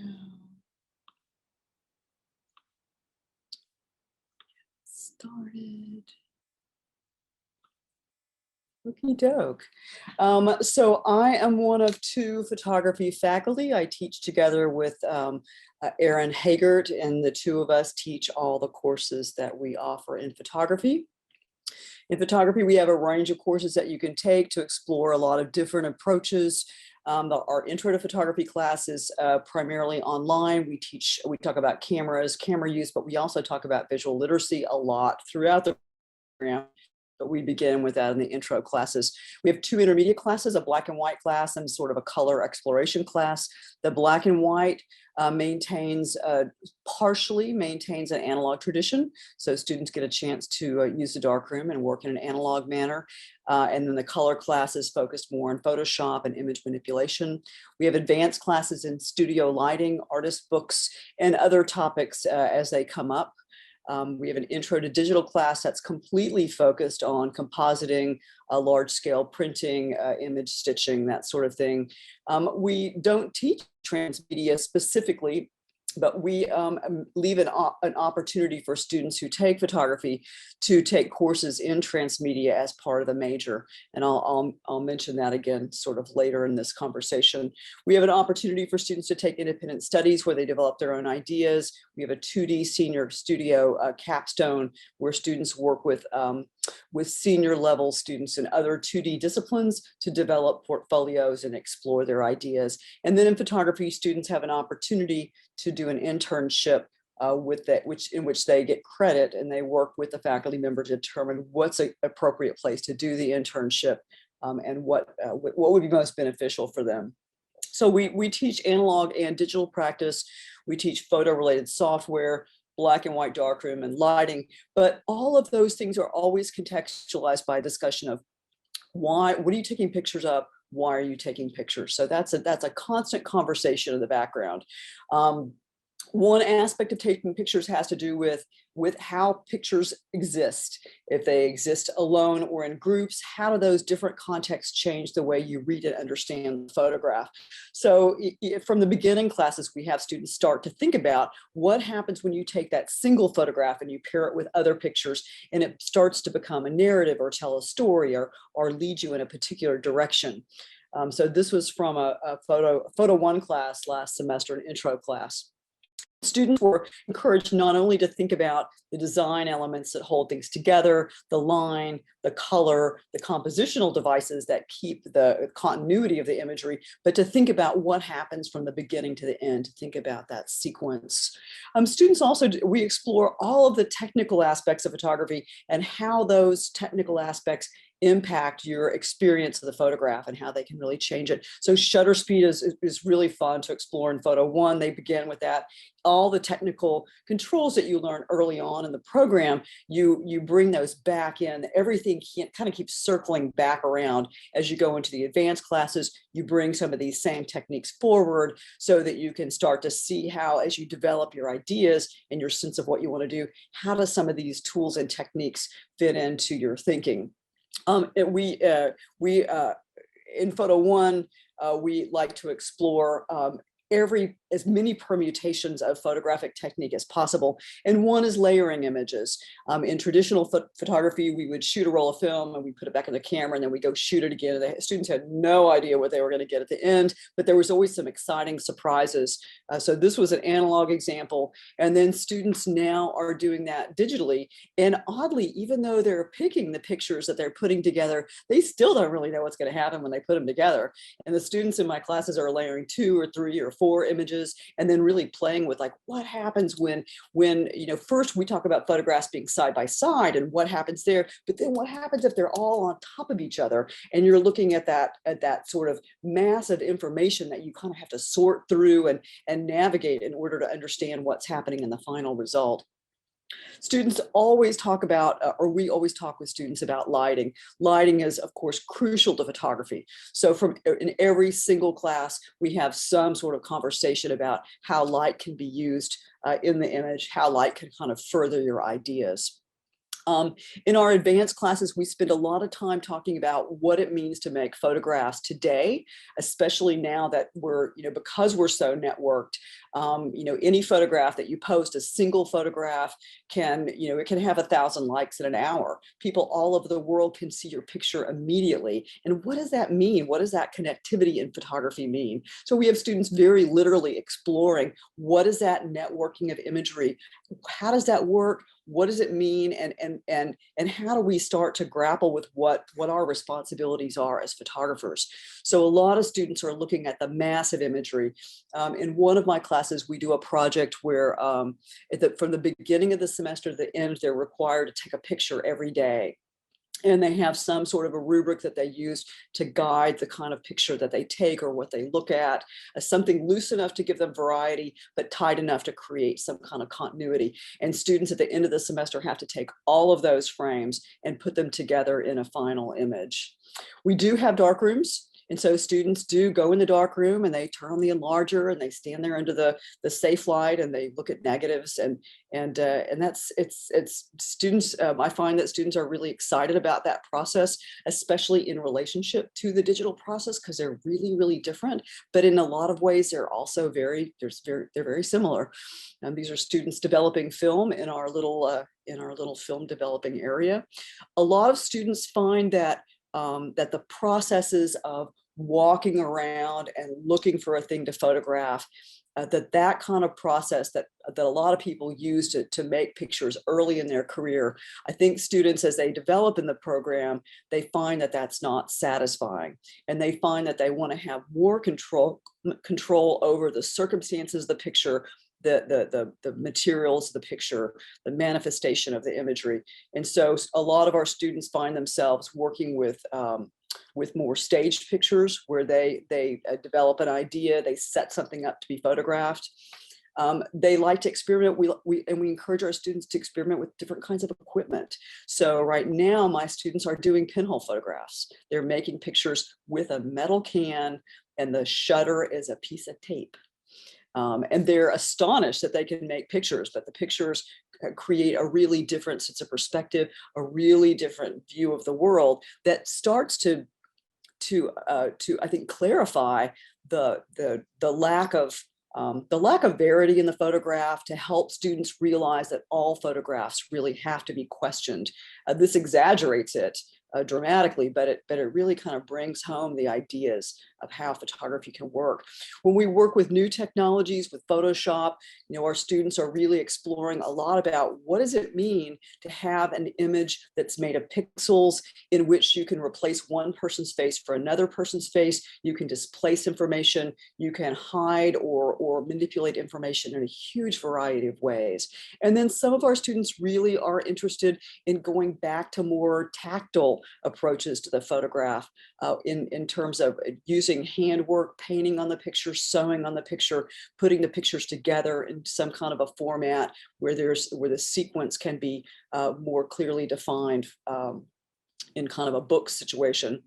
Students that become photography majors, they go through the portfolio review, which happens at the end of Design 1.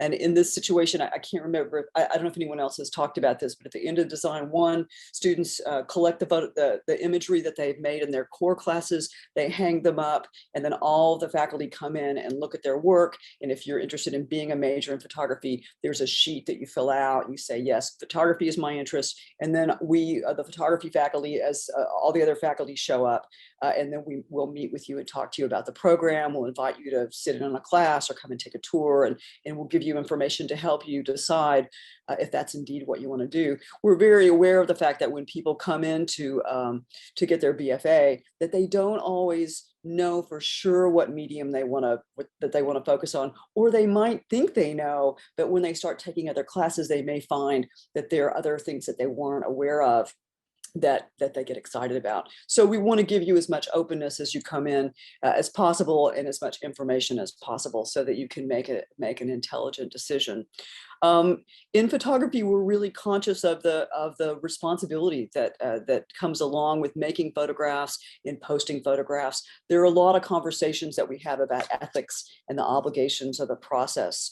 We use a lot of different techniques from technical tools to conceptual tools to develop our ideas and to kind of spend a lot of time talking about how do certain tweaks or changes in the way we work change the way the viewer interprets or sees what we're doing.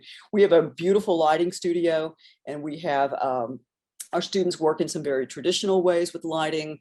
So they learn the basic skills to do things like make a portrait, to light a subject as might be required by a variety of different kinds of professions. And then they explore a lot of things using a lot of different kinds of materials, lighting from behind, from within an image, and seeing how light really changes the way you view a particular subject, or lighting can sometimes be the subject. Again, this is a student in an advanced class using motion, playing with shutter speed as well as light as she's exploring these ideas. And then thinking about light in spaces outside the studio. The studio can feel a little bit limiting. It can feel kind of sterile, but learning how to take your lighting skills out into actual spaces, for example, your kitchen, and to employ those lighting skills in order to allow you to create the kind of experience of the photograph that you're looking for. Students play a lot with different kinds of subject matter, with layering of subject matter, with complexity.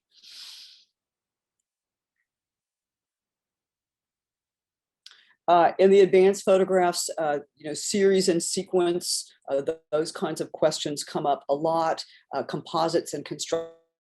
But ultimately, what we're really talking about is what's the story we're trying to tell with our work.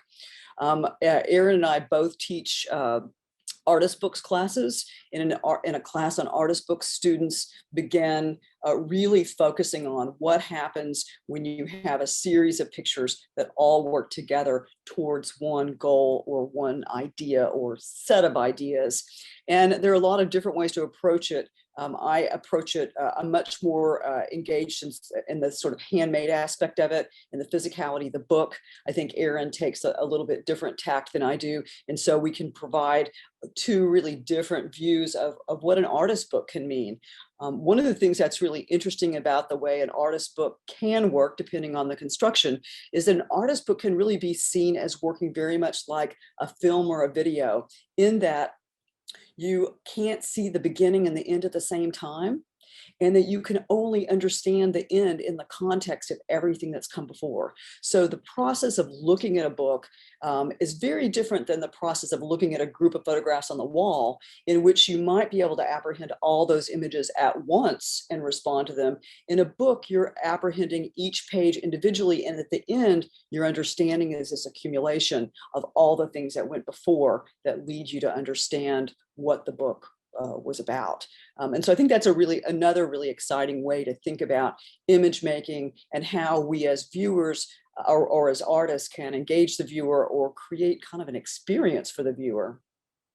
So students in my classes use a lot of different kinds of materials. They use a lot of different kinds of uses of scale. The student made a kind of a body book, which was exciting. We talk a lot about scale and context. So in one of the digital classes that I teach, they have a project where they make a 30 by 40 inch print. They shoot a large scale image that's stitched together digitally, and then they have to shoot an image of something very tiny that's also stitched together that can be dropped into this large scale image to create a sort of realistic suggestion of this playing with scale. So this is the very large wheels. And then students in the intro to digital class, and really in all the classes, have an opportunity to work in kind of any direction they want under certain parameters. This student decided that she would explore a series of mandalas.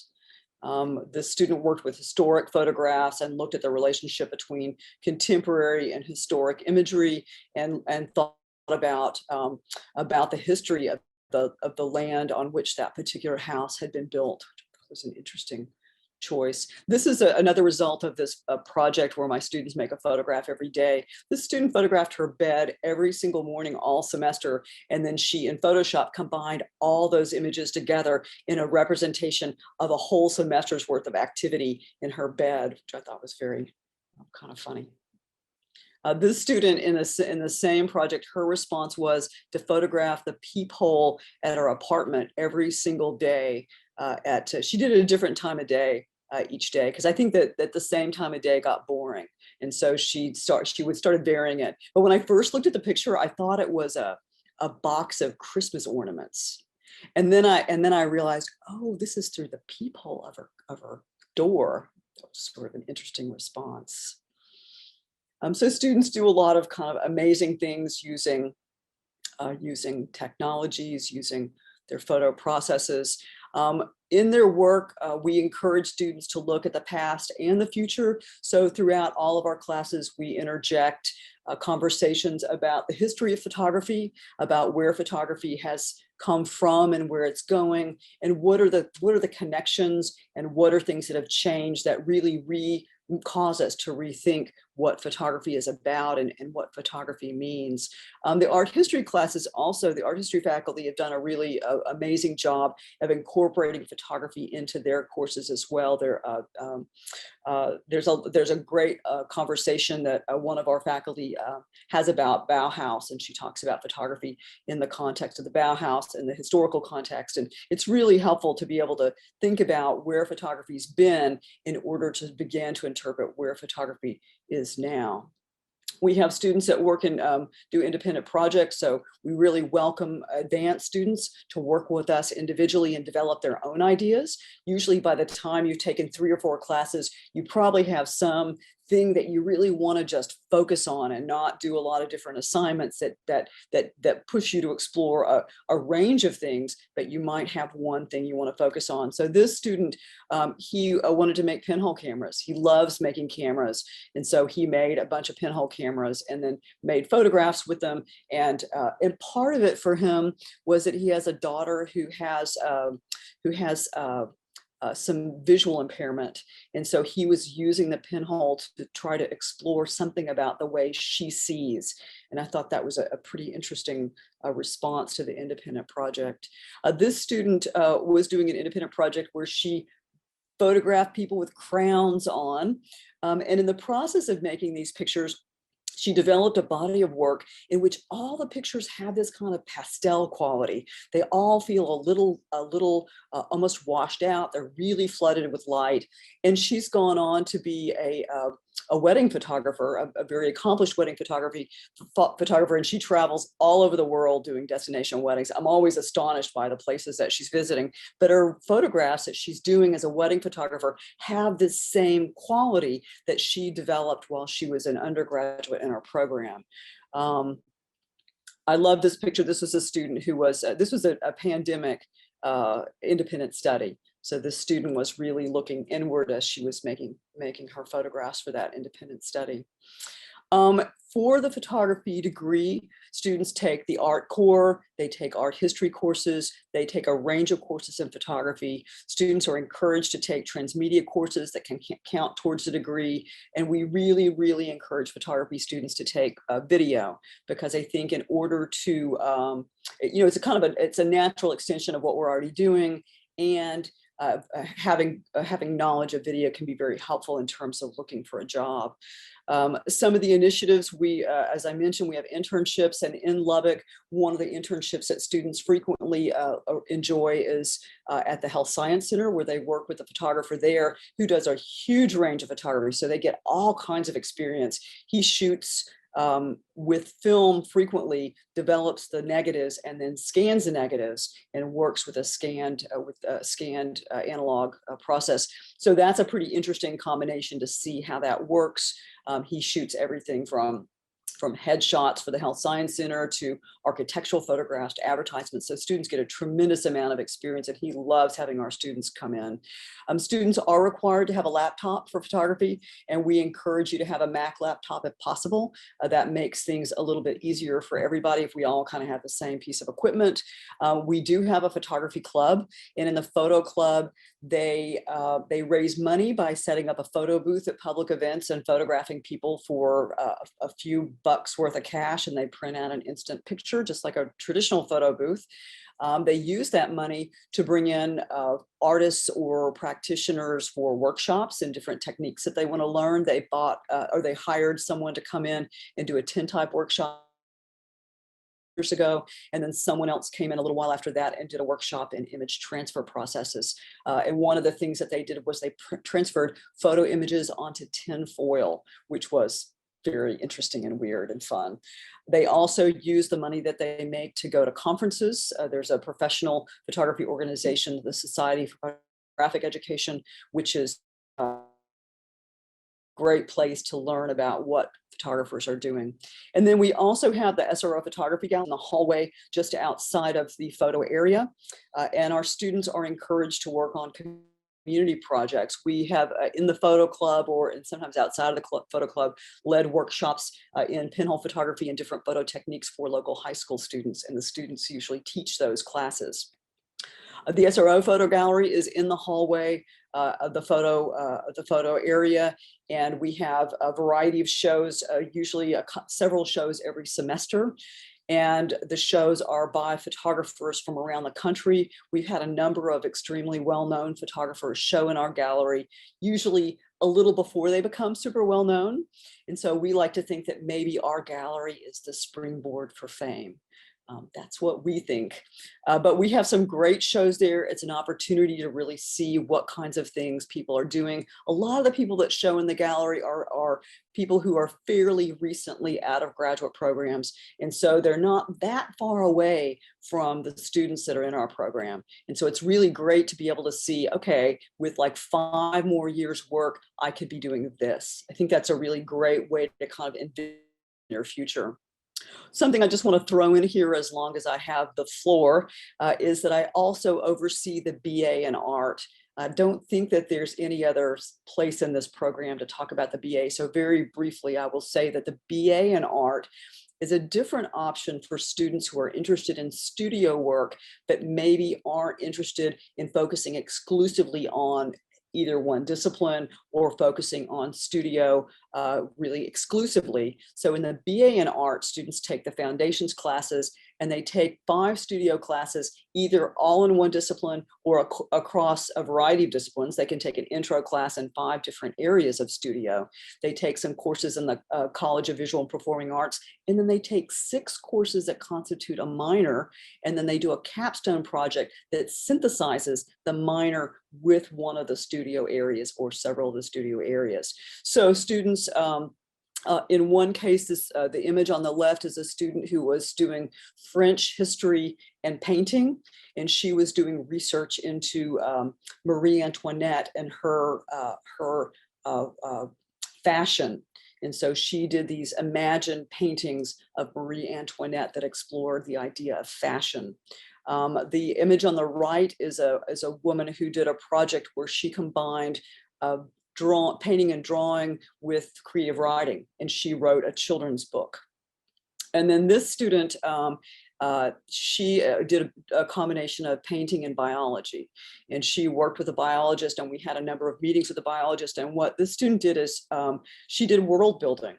And she developed every aspect of her world, which was not only the map of the world, but the kinds of plants that might exist there, the kind of climate, the kinds of animals, what kind of skin do the animals need to survive on this planet. And she developed not only paintings, but she also developed some small sculptural objects and some videos and a variety of different kinds of worked in a variety of different kinds of media to explore these ideas.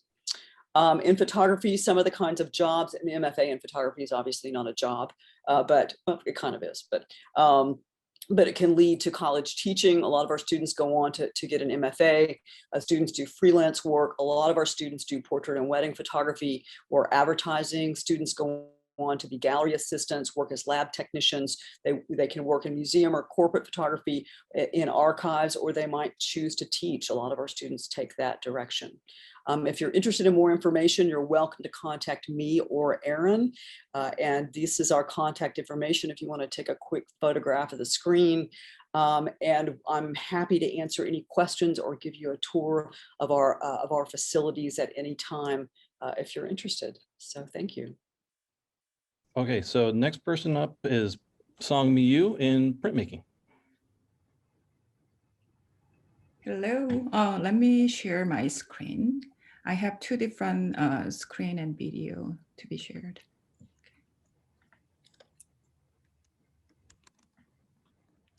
Can you guys see it?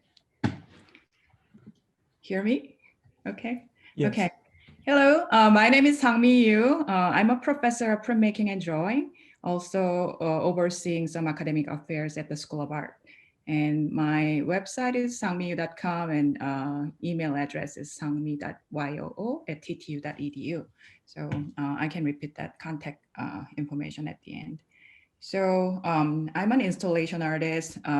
Oftentimes we think about 2D medium as a wall hanging pieces, but many artists these days, they are expanding their boundary into spatial realms. So you may often see many artists starting from painting, printmaking, and photo, etc., expanding their boundaries, medium boundaries to the gallery space and public spaces. So this is just example of my work, what can be done. You can cut out the prints and hang from the ceiling. So just one showcasing. Printmaking may not be a medium for everybody, but I want to say this. If you have these kind of sensibilities in both analog and digital, so you're not satisfied in either way, printmaking is a wonderful medium to bridge between the two. So oftentimes I start my images from digital sketches, then convert them into some film positives to be used for photo processes in printmaking. Also, going beyond the medium boundaries, I can convert my flat pieces into the three-dimensional sculptures.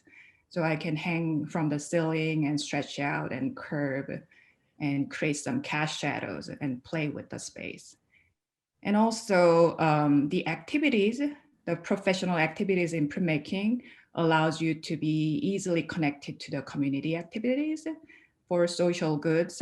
So for instance, there are a lot of printmaking fairs out in the United States and the global realms. You can join some print clubs and conferences and professional organizations to join and participate in print fairs and print conferences. And I wasn't really familiar with those when I went to school, but when I started working as a professional artist, I joined those organizations and gradually got really connected to the big web of printmakers. And I really enjoyed the friendships and camaraderies associated with those organizations. So that was kind of a premise that I wanted to talk about. Instead of talking much about the medium itself, I just wanted to introduce some project ideas. This is just an example of a project that I organized years ago to build a sense of community and fundraising for Japanese tsunami victims. At the time, there was a conference organized at, it was New Orleans conference, and Hurricane Katrina hit the region really badly a year ago. So I wanted to bring up the awareness as well as people participate in fundraising and work for the common good and common causes. So this was about connecting printmaking, illustration, and beyond. Oh, there was a typo there. So anyway, the project was called Taking Home With You. And this was the relief project for Japanese tsunami and earthquake. So that was 2012, a while ago at Tulane University. That was a conference host university. So oftentimes we like to connect to the location, place, and people associated with the place. So New Orleans is a city reminding us the history of natural disasters, including Hurricane Katrina. And I wanted to bring in the awareness about home and how that provides us with a sense of protection and identity. Because oftentimes we find ourselves moving between cities, moving abroad, although this due to the pandemic, we weren't able to travel that much. But I found, and we found ourselves often moving from one place to another as a result of employment, family, education, war, violence, in this case, natural disaster. So this kind of transitory habitation would reflect our life, how our lives are moving towards more nomadic lifestyles. So I created this event for the idea of home, as well as some positive thoughts on being nomadic and non-territorial, and also bringing the idea about our minds, home residing in our minds rather than within the world. So I asked about 10 participating artists for this project to think about prints about an imaginary home. And they created the prints with the potential of cutting and folding more, so that can be built into three-dimensional house forms. So it doesn't have to be a functional house, but an imaginary home. So artists participated and they sent me the layouts and images of the prints, and I posted on the website, and we joined at the conference time, and conference attendees were invited to visit the site, select the prints, and they participate in the workshop for cutting out the forms and creating three-dimensional forms. And it was a house form, and they can take that with them, examine the exact idea or notion of home and participating in good cause. And they donated money for taking some pieces. So all of the proceeds from the donations were sent to support those affected by Japanese tsunami earthquake in Japan. So I used one of the organizations to donate the money. And this project,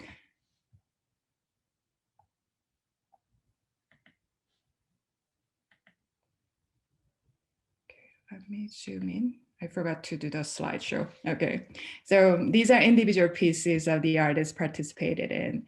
So some are emerging artists, some are more established artists. And this is a young, recent college graduate. And she thought of this kind of Indian boat she was considering as a source of home reference, and screen printed the structure as in the left side layout, and built the forms after cutting and folding into shapes. So it is a boathouse. David Dubose is an alum, one of the alum from Texas Tech University MFA program, graduate program at School of Art in Printmaking. And he's teaching at University of Louisiana Lafayette at the moment. But he was traveling a lot.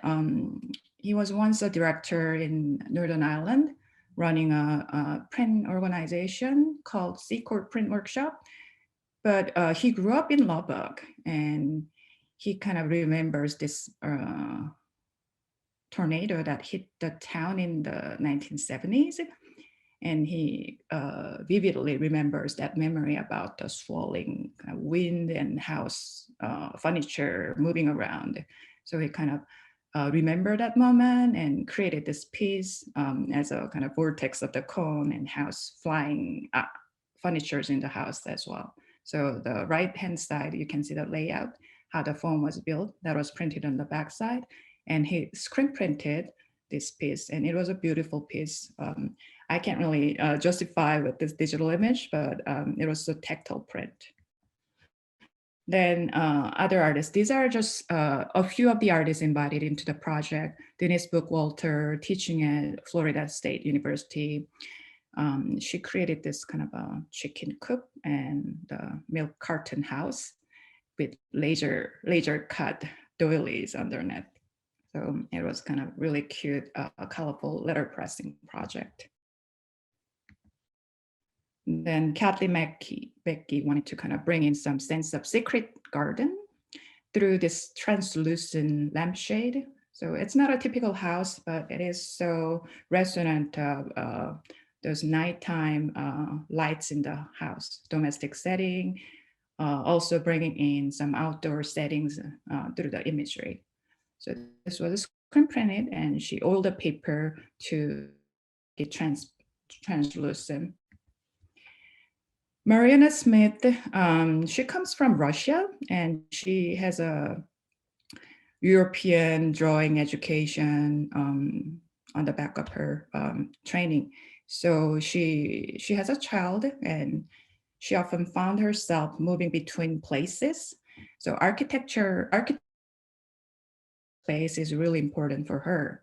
So she turned the print into more architecture volumes, referencing some European buildings and some buildings in transition and perspective and doors. So that was kind of interesting play up of the cast shadows, cutouts, and how positive and negative space play up with each other. And Melanie Atzi is a Navajo Indian, also a professor of University of Colorado. And she often talks about the importance of community and importance of animal forms and how they relate to human characters. And our kind of personalities are associated with certain animals. So she made this kind of a box shape and cut out all the animals and put them in that small pocket. And this is my work, and I started as a digital process and converted them into screen prints. And this was kind of resonant of dandelion seeds, guys, planting those houses in various places where people reside in. So I followed Hello Kitty Japanese mascot symbols in the color schemes and the design. And the next artist is Yumi Nam, who's a prolific printmaker who often focuses on Japanese woodcut. She's teaching at University of Kansas, Lawrence, Kansas. And she grew up in Seoul, Korea, like myself. And she lived in these kind of skyscraper houses with multiple kind of house units. There's a lot of skyscraper houses in the capital city and big cities in Korea because of the limited lands. So oftentimes you're gonna see these tall buildings in the city occupying, really saturating the landscape of the city, which can be daunting, but there's kind of a love and hate memory relationships to where she grew up. So she wanted to create a lunchbox, kind of brown, it's white paper bag that we use to put lunch and sandwiches in it. So that can be transported anywhere you go. So that was related to the nomadic notion of house. So this is the site for the conference. It's a limited view, but we had the spreads of edition prints on the table, and a lot of students came in to buy the prints and make donations. So they selected a piece and donated the money in the box in the front. And this student, Juanita Wyatt, in the right side, she's handing out the prints. She was one of the volunteer assistants for our project. So it was a great interactions with the students and print professionals coming in at the moment. We made quite a bit of money from this venue, and the next venues, this was held in Northern Ireland. I took all the flat prints with me when I traveled to Northern Ireland to do an artist residency. That was my personal project, but I wanted to spread this word to the other global location. The nice thing about printmaking is like similar to photography, I suppose. you can roll them in to a tube and carry with you. And then you can show anywhere you want. So that portability, I really enjoy doing. A large sculpture, I cannot really break it down into tiny pieces, at least in my knowledge, in my technicality. But print-wise, I can flatten, roll them in. My large format installations, I can easily put them in a tube, roll them in, and ship them out to galleries. Then they would install the shows for me. So sometimes I don't really have to go there, or I just travel myself instead of carrying the artworks. I go there and install the work. So that sense of portability was a good strength, big strength for creating art. And the same thing to many aspiring artists doing the same practice. So I proposed this project as part of my solo show at a museum, local museum there where I did the residency. So I showcased some of them in the museum in the vitrine boxes like these. Then I went to Belfast, Northern Ireland to do another shows for them. And it was a big fundraising event. So we made quite a bit of money. And in some, we were able to donate a bigger sum of money to the American organization who has a good connection to Japanese tsunami victims and businesses in Tohoku sites. So it was a very heartwarming event. I was going to expand a little bit further with the project, but that project actually ended there. But it was a really important moment for us, and many artists participated in. So switching the gear a little bit. So those are the possibilities of printmaking and what we do.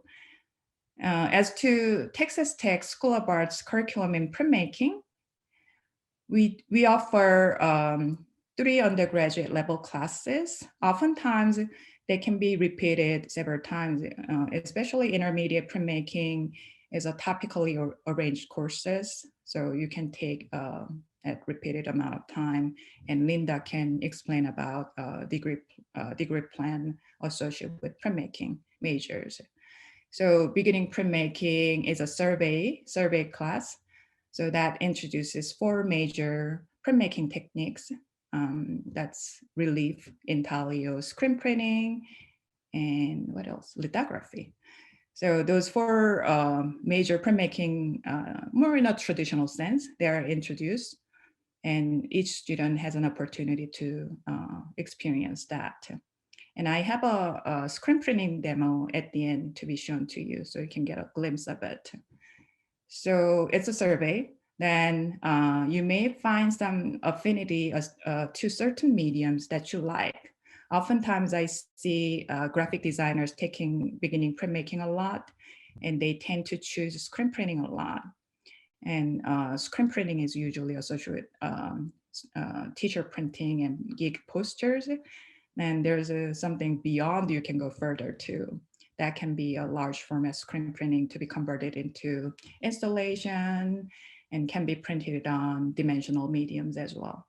Intermediate printmaking is a topical, like I said. Currently, we are focusing more on the digital processes, but sometimes we double up some higher, more developed advanced techniques in lithography, relief, woodcut, intaglio, and other digital processes.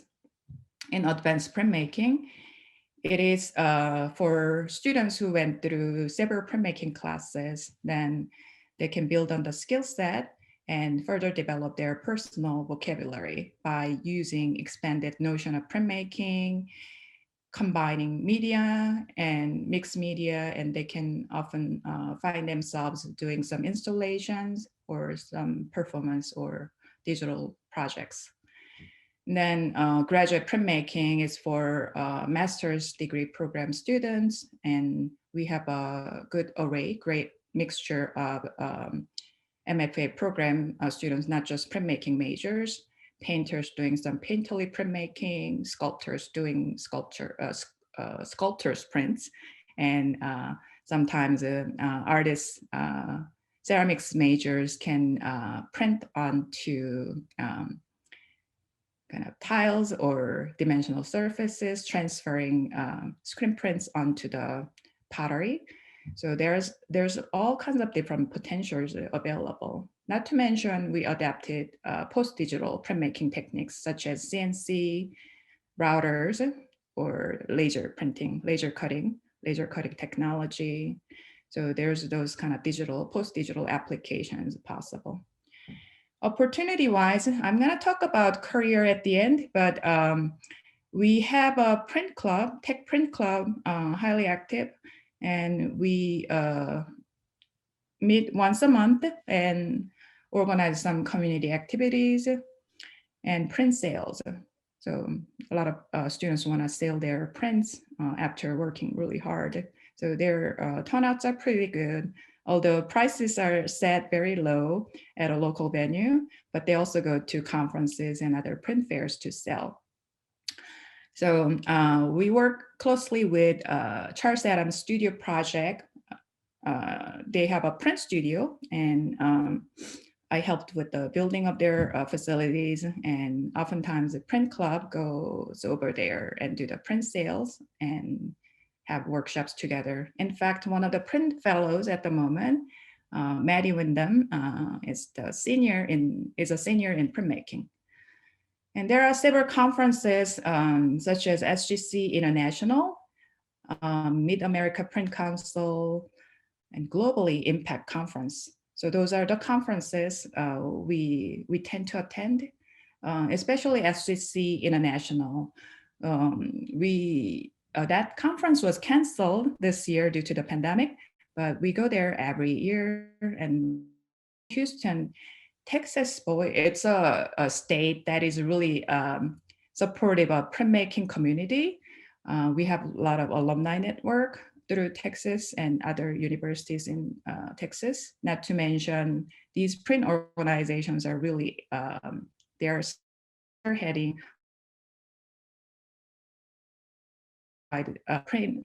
Last time, Print Austin was held online through webinar and bunch of YouTube and Zoom meetings. And it was really invigorating. And there were a lot of inclusive conversations. They held juried exhibitions and various print demos. So you could just sit away and watch the videos online. So you learn a great thing, not to mention printmaking techniques within kind of short click away. So that was a great opportunity. Everything was free at the time. So it was a really generous support for the participants. So I wanted to briefly touch on the ongoing kind of curriculum developing process. We are trying to tap into student career tracks such as illustration. So we are working on hiring on a life drawing instructor at the moment, life drawing assistant professor of life drawing and illustration. And based on the candidate's skill set, that shape of the illustration program, especially the minor in illustration, will be defined. So I'm excited about this opportunity to look for the new hire coming in and shape the program. I don't know the kind of shape of it yet, but it's going to be either science illustration or character design in this regard. But also printmaking as a major is trying to tap into illustration side more, because it's a graphic medium and it's having some illustration aspect is something very natural for printmakers. Many printmakers have illustration background, and the medium is really supportive of that. And myself had worked in some post-production companies and some design aspect and some illustrative aspect. So I'm kind of keen on that side of it. And there's some kind kind of development that has been going on as to science illustration side as part of illustration in the past with the support of colleges, arts and medicine initiatives. So science, as you may have seen in this pandemic models and lots of models created by medical illustrators, the demand is pretty high in health and health sciences. So it is really critical for our students to be equipped with certain mature drawing skills and digital technology to be tapped into this area if they want to.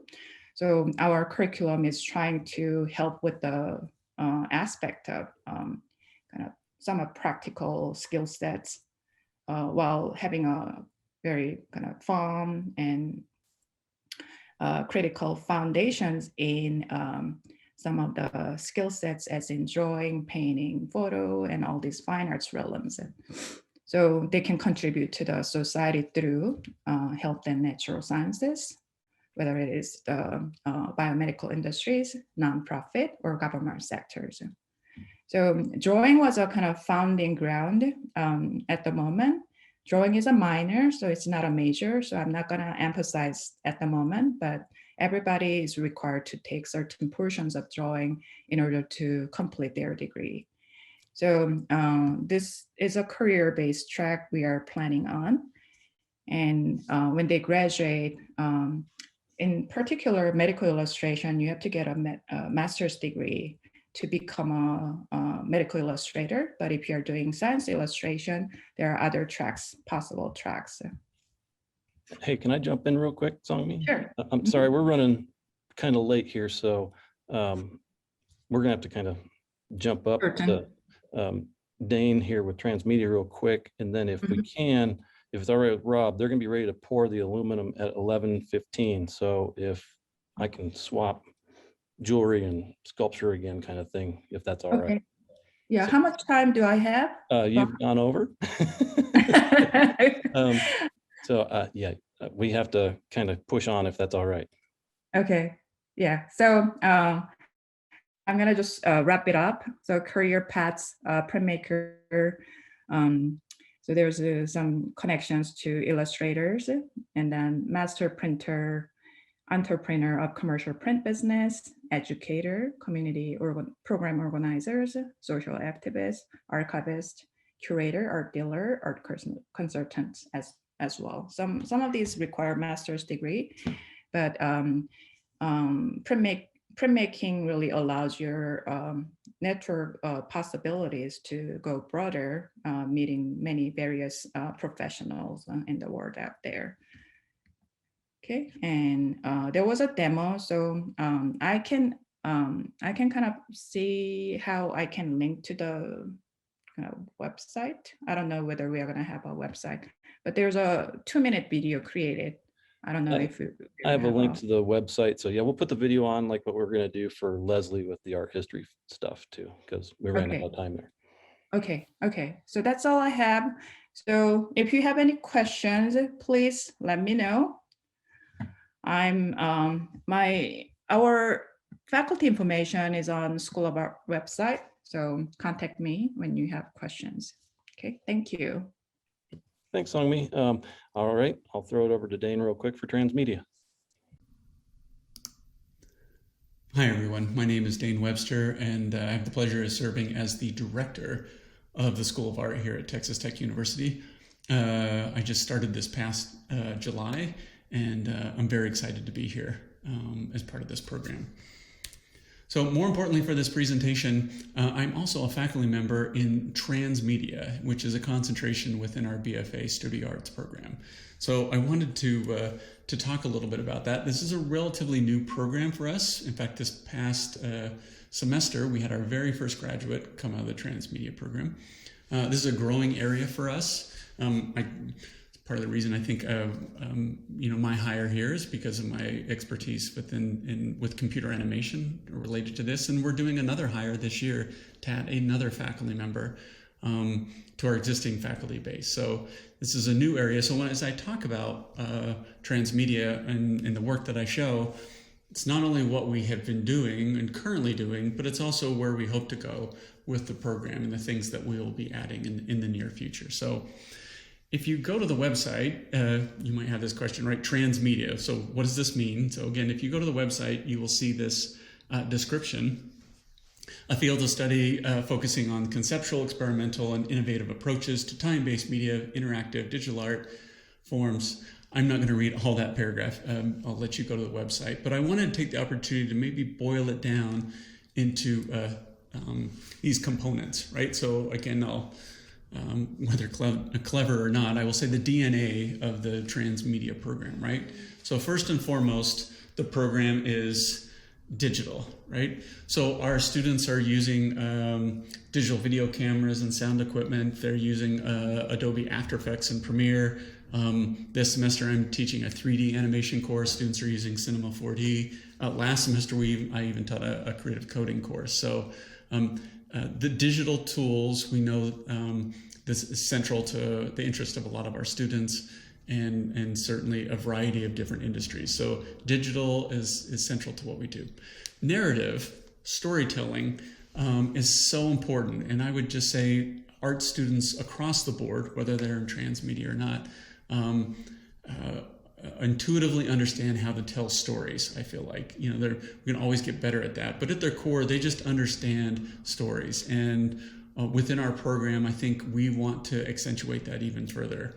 And the students, whether using performance and more experimental, expressive ways of telling a story, or something that's more, say, the 2D animation work that our students might do, is they're using characters to tell a story, or even design characters, right, that imply what the story, or inventing backstories that drive the design of that character.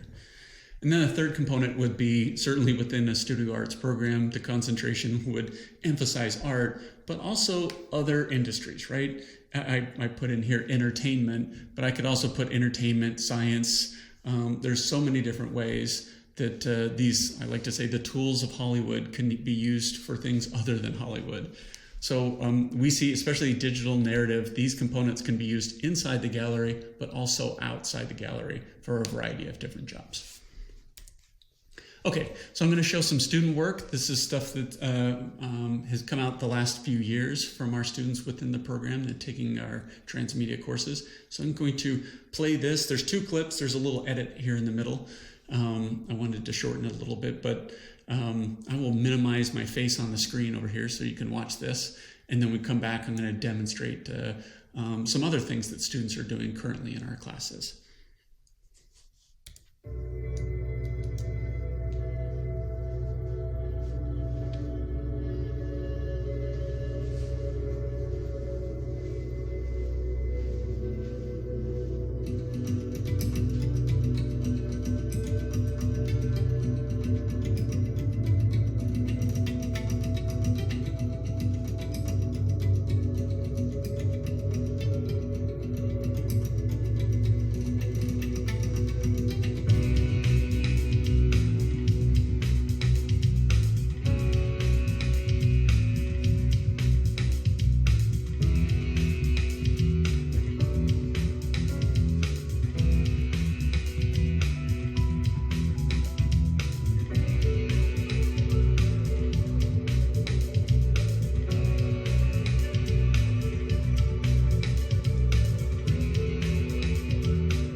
Okay, so some really interesting work, a range, and I think within Transmedia, you're going to see even more of a range as we go forward with the type of work that students are doing as we grow. So I wanted to make a couple comparisons or maybe draw some connections. So I have written on the screen digital painting in Transmedia, or sorry, digital painting in 3D within our Transmedia program. So I did the screen capture here. Let's go ahead and play this. So this came from Professor Jiawei Gong's one of his courses. The student is doing this three-dimensional painting, right, based on the famous Van Gogh painting, but they're using an Oculus Rift, so using goggles and hand controllers to design in these 3D spaces. A lot of these are very new technologies and figuring out how to use them, but studios in Hollywood are actually starting to experiment with building environments in 3D in this way. I think it's kind of the wild, wild west of how this technology would be used to tell stories.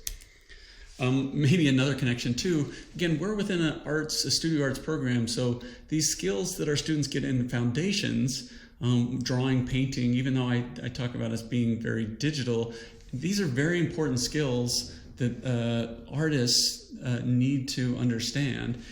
And so I'm teaching a 3D motion course this semester, and this is relatively new software to the students. So initially, the first thing was how to create these simple objects and put them in a scene and create lights and render that. At the same time, the students were completing this assignment, I noticed in the hallways of the art building some examples from some beginning painting students that were creating still lifes, right? They were setting up objects, they were looking at light and shadow and using paint to render these images. So as I joked with Guy Fermot, one of our wonderful faculty, whether it's pixels or paint, it still comes down to light and shadow in composition when we put these scenes together. So there's an integration of these skills that our students develop. All right, so we'll see how this works. I'm going to do a little demonstration. I'm teaching a 3D motion class this semester. Oops, in fact, let's go back. Let me escape and let's drive over to the software here real quick. So this is Cinema 4D. It's a 3D modeling, all around kind of general purpose 3D modeling and animation software program. And I just wanted to show this little scene and maybe like behind the scenes, show you how this work is created in a short little way. So what you're seeing here is a playback, not quite in real time, of student work. So the students were given a character, like a character rig, right? We call this character Boxy, and they were asked to animate the character doing a hop. So it's kind of like a walk cycle, right? Making one step. And then how do you tell the computer to repeat that in such a way? So I'm going to drop back in here to another camera. Let's give ourselves a little more screen real estate. And let's rewind a little bit. So you can see here's this march of the Boxies, right? So they're all doing their little characters. So what they ended up doing is creating one sequence of animation, and then they drew a curve in the space and attached the character to that curve and animated it looping that animation based on that curve. And I had them draw their own curves so that I would get different paths of motion, right? So we could get this herd of boxes moving across the scene.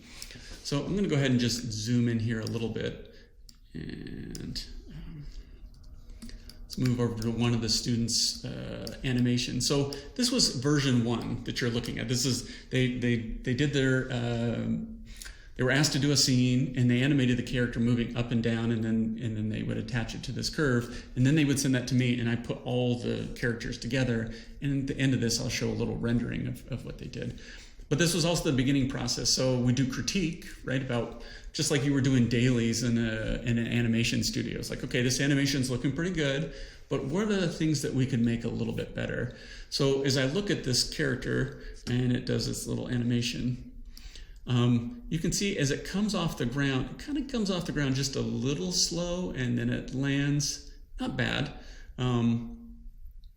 maybe slides a little bit there, but there's some things that we can do to tweak that to make it have a little more snap. So this little window down here at the bottom shows a graphical representation of the animation itself, right? So I'm just going to select a few things and modify how the animation happens. And the basics of this little setup are when the curve is flat, nothing has happened, and the steeper it goes, whatever is being described happens faster. So in this, so in this case here, there we go. In this case, it comes off the ground very quickly, right? Which is what we want, and it kind of, as gravity starts to take over, it pulls it back to the ground, right? So that's maybe one thing that we would animate in this setup. Let's also look at the squash and stretch. So the character has a bunch of controls for doing the bend and side to side. We've got some things in here. We've got a twist. We even got a little blink, right? Some squash and stretch that they can animate, and some little, it's like a shoulder roll. And we explore how to use these deformers within class and how we create these virtual puppets, right? So in this case, we have, let's do squash and stretch. So as I look at the animation here, I can see how much squashing and stretching is happening. And I think in this case, I want it to maybe stretch a little bit quicker. Right, I can modify how that happens. Right, it's a little quicker, so it's like the top half of the box is pulling the bottom half off the ground. And the same thing here, as it lands, maybe it should squash a little quicker. Right, and this is what animators do, right? We analyze motion, we look at performance, and we find little ways to use these crazy technology tools and software to get a better performance. At the end of the day, this is how we do it, but from an audience standpoint, we just want them to believe it. I often talk to the animators and the students in the class that being a good animator is being a good liar, right? We want people to believe that this box is a character and that it has feelings and emotions and that it exists in a real space. So this is the example scene the students are working on. It was a great way to do critique. So I'll leave the software here for a second. Let's go back to the presentation. So this is a scene. I'll play the animation here in a second. So they gave me all the files. I set this up to do a render, and we're using kind of advanced rendering software. We use something in this case called Redshift, which uses the graphics card to do all the rendering. It's quite speedy. I like it quite a bit. But what a fun way to do critique. So instead of just looking at one student's work at a time, we can look at their animations collectively. And students in the critique were able to say, oh, I see so-and-so went a little bit quicker, a little bit slower. I want to go ahead and modify my animation. And this, I don't know if you can see my cursor, this little one in the front that's just cute as can be, is the one that we were looking at earlier, right? So a really nice little animations taking into account all this little extra jiggle, right, that the character's doing to build up momentum and land on the ground. And each one of these has their own little individual personalities. And that's what it's all about as we tell a story, right? Letting us connect with individuals. I think this is a nice example of what happens in many of our transmedia classes as our students use these complicated tools to get to telling stories about these characters, whether they're performances about human individuals or these cute little boxes out for a little stroll in the afternoon. A Transmedia program is new for us, right? We're developing things as we go along, but we already have a solid foundation of what we're doing in the program, and I'm very excited about what we're going to do in the near future. If you have any questions about Transmedia, please email me, Dane Webbs at ttu.edu, or just contact the School of Art and say you're interested in Transmedia, and we'll make sure that you get a chance to talk to the right people. So thank you for your time. All right, well, thank you very much for that, sir. All right, so Rob, we're going to throw it over to Cody real quick so we can get the metal pour, because everything in our world is time-based. So go, Cody. Hey, I really appreciate you guys switching things around and Dane for speeding up a little bit. I apologize, but yeah, Will's out there working hard trying to time this thing out. So hi, I'm Cody Arnold, Assistant Professor in Sculpture. I work with Professor William Cannings in the sculpture area. Just real quick, I'm gonna screen share our website so you can see we actually make things. We're artists. This is William Canning's site through a gallery he's represented by, Chris Worley in Dallas. And he does inflated steel and paints it with custom paint. It's like super cool, really nice process. And then this is my site. You can go through, it's just codyarnold.com. And then if you search William Cannings, you can find his work too. But yeah, I'm just showing that so you can see that we're actually artists, we're practicing, we're out showing, we're doing things. So now I'm gonna ask that you, if you have the option and you're not one of the panelists, you're one of the attendees, if you can on your view, put it in speaker view, because I'm gonna be walking around the facilities with my phone. And so you don't have to see my small screen on the gallery view, that you can see what I'm gonna be sharing with your phone. It's gonna be a little weird, it's a little different, but that's kind of our philosophy down here in sculpture, is to get weird. So hopefully everything works out. It might not, and I'll try to problem solve as I go, which is another thing of making art, and a couple other people have mentioned it is all about problem solving. So I'm going to give you a virtual tour of our facilities, and I'm going to live share an aluminum pour that Professor Cannings and some sculpture students are leading. I've been to a bunch of sculpture facilities throughout the country at different universities, and I have to tell you, these are the best facilities I've ever seen, and I have the privilege to work with students in them every day.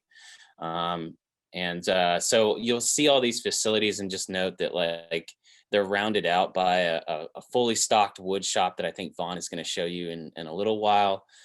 In that wood shop, there's CNC machines, a large one, there's 2 laser cutters, and I'm working on organizing a 3D print studio in that facility. It's shared by the School of Art. We also have those facilities down here in sculpture. Just to note, as I conduct these tours, we are masked. We are running our classes on hybrid base. Hopefully that changes by the time you would potentially be one of our students, and that we could be operating fully face-to-face. We are masked up.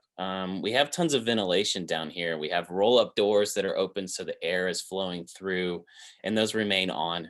And we have cleaning stations, disinfecting wipes, and all this stuff. So because the ventilation is going to be on, it might be hard to hear me.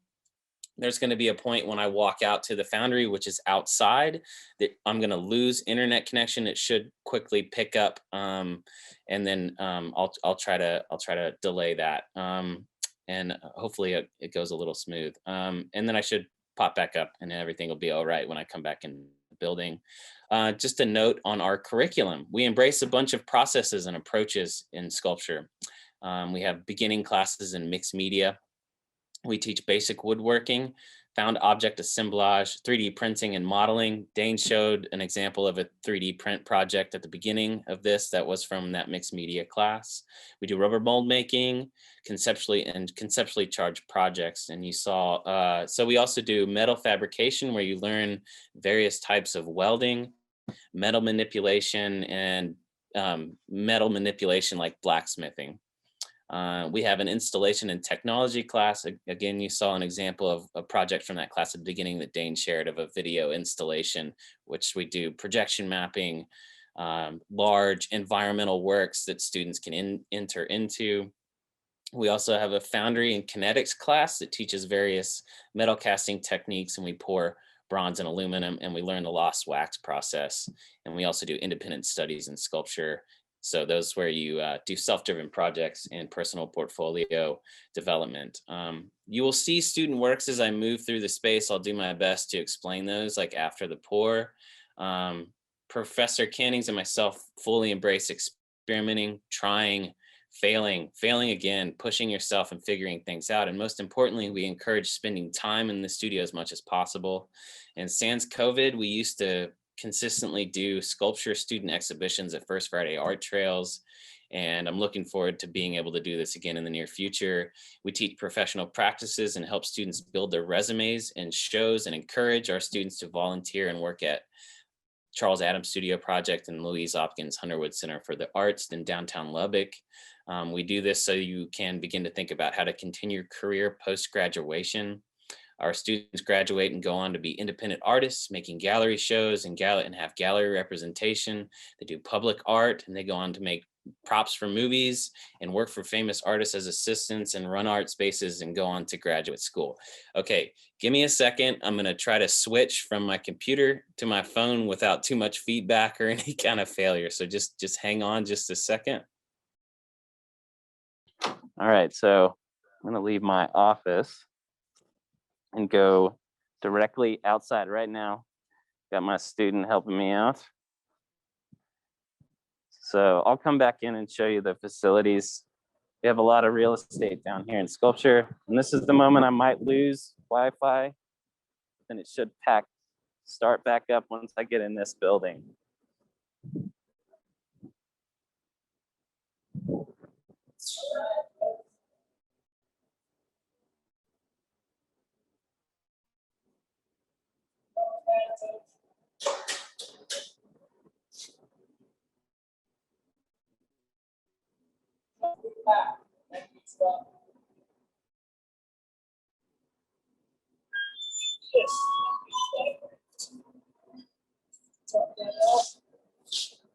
All right, gonna get the label. Oh, stop.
Yeah, it's about a quarter full maybe.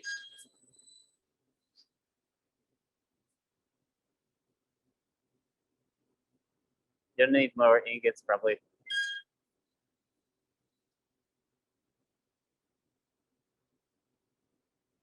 Never mind, you might be just right.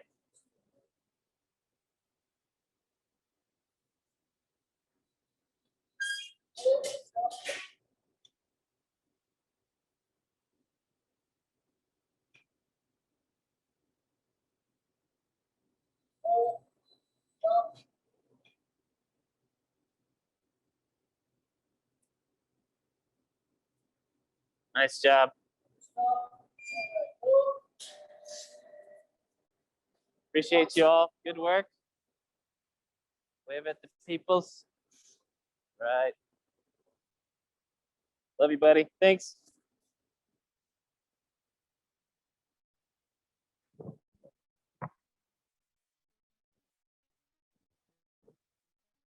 That was a successful pour. We'll walk through the program, so it's going to take another 5 minutes. All right. That worked out. I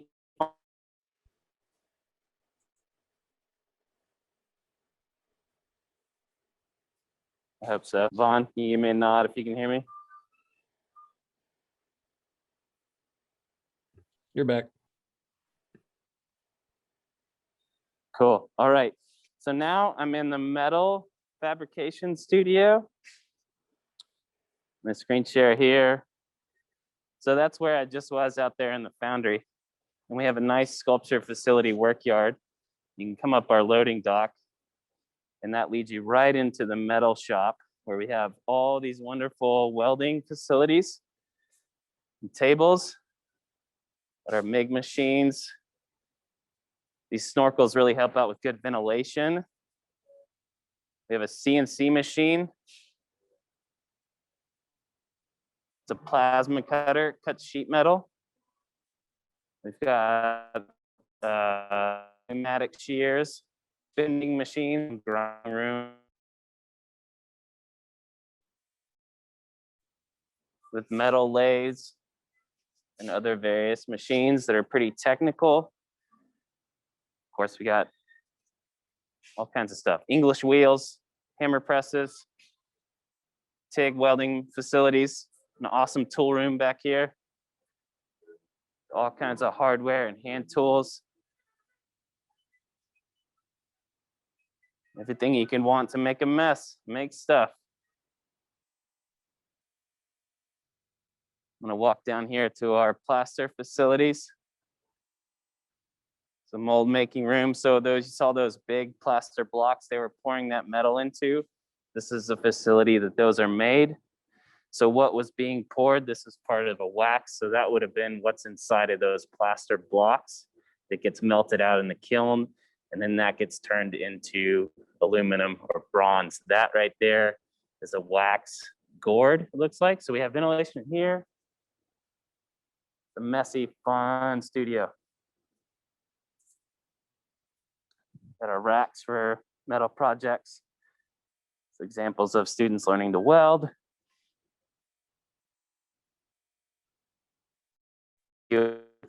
Our resin.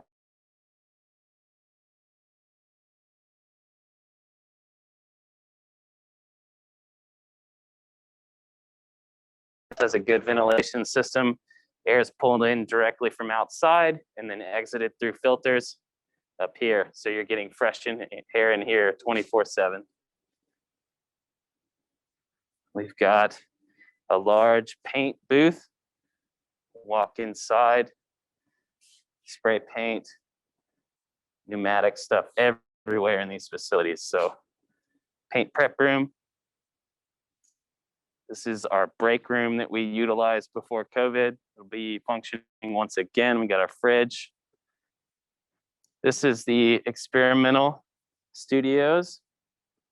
This is where students can work large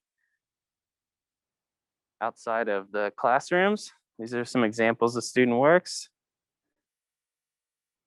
And then in here is our sculpture area, 3D printing and computer lab. So total, we have 4 3D printers down here and 5 computers. We have a vinyl cutter. Those computers are stocked full of your standard design software and 3D modeling software. These are graduate studios and graduate work down here.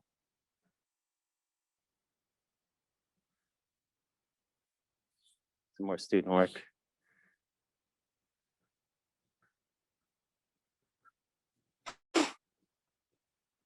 And this is our pride and joy down here. This is the sculpture alternative space. It's a large white cube with really nice lighting. We utilize this as a studio and then also an exhibition space and crit space. And these are examples of recent projects in my mixed media class. Pretty cool.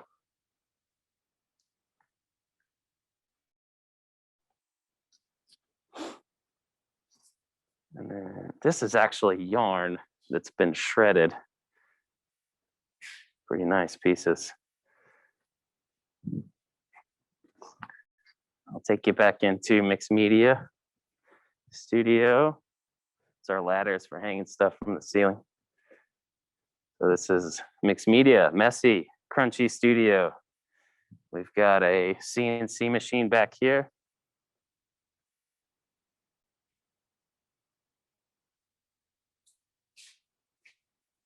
It's kind of new, still working with it.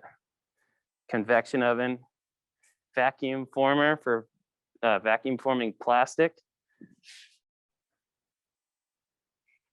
And then these are undergrad sculpture studios back here.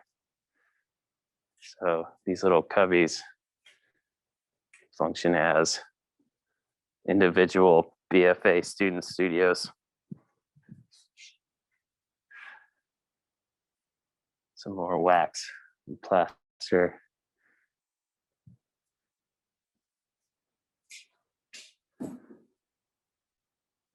So those balls of yarn I was showing you in a little bit, this is cat. How's it going? These things are pretty cool, little mock cats. I really dig this studio. Kind of look like mine in the grad school.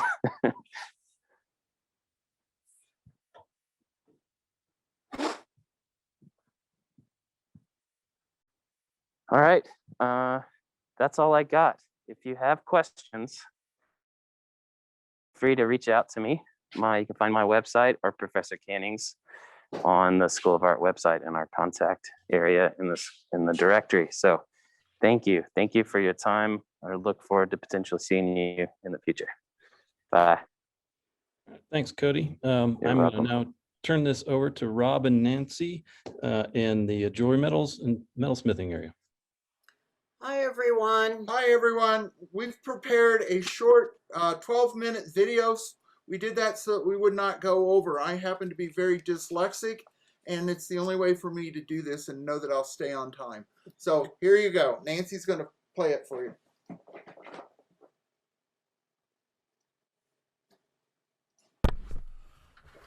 Hi, my name is Rob Glover. I'm the professor of jewelry design and metalsmithing at Texas Tech University, and it is my pleasure to welcome two of my colleagues. Hi, I'm Nancy Slagle. I'm an associate professor at the School of Art.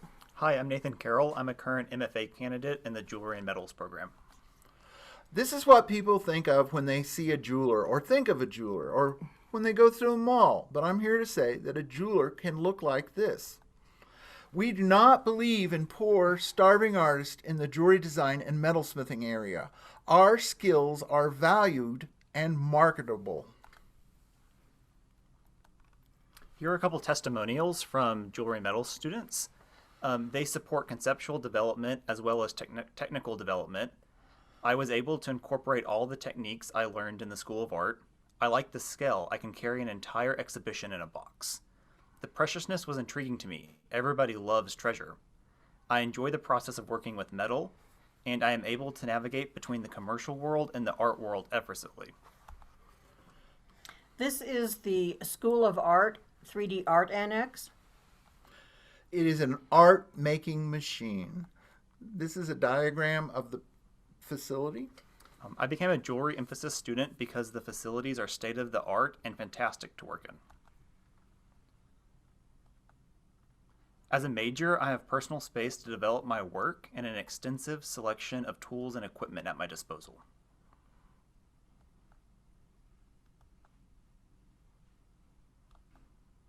The instructors give detailed demonstrations.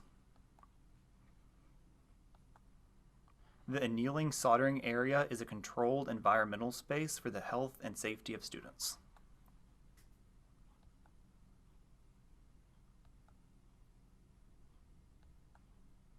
Jewelry metal students have 24-hour access to the studios. I feel safe because there is a security system, and I feel at home because I have my own cabinets to store my materials. There is an eating area to enjoy lunch and to study. This is me, and these are some of my work here in my home studio.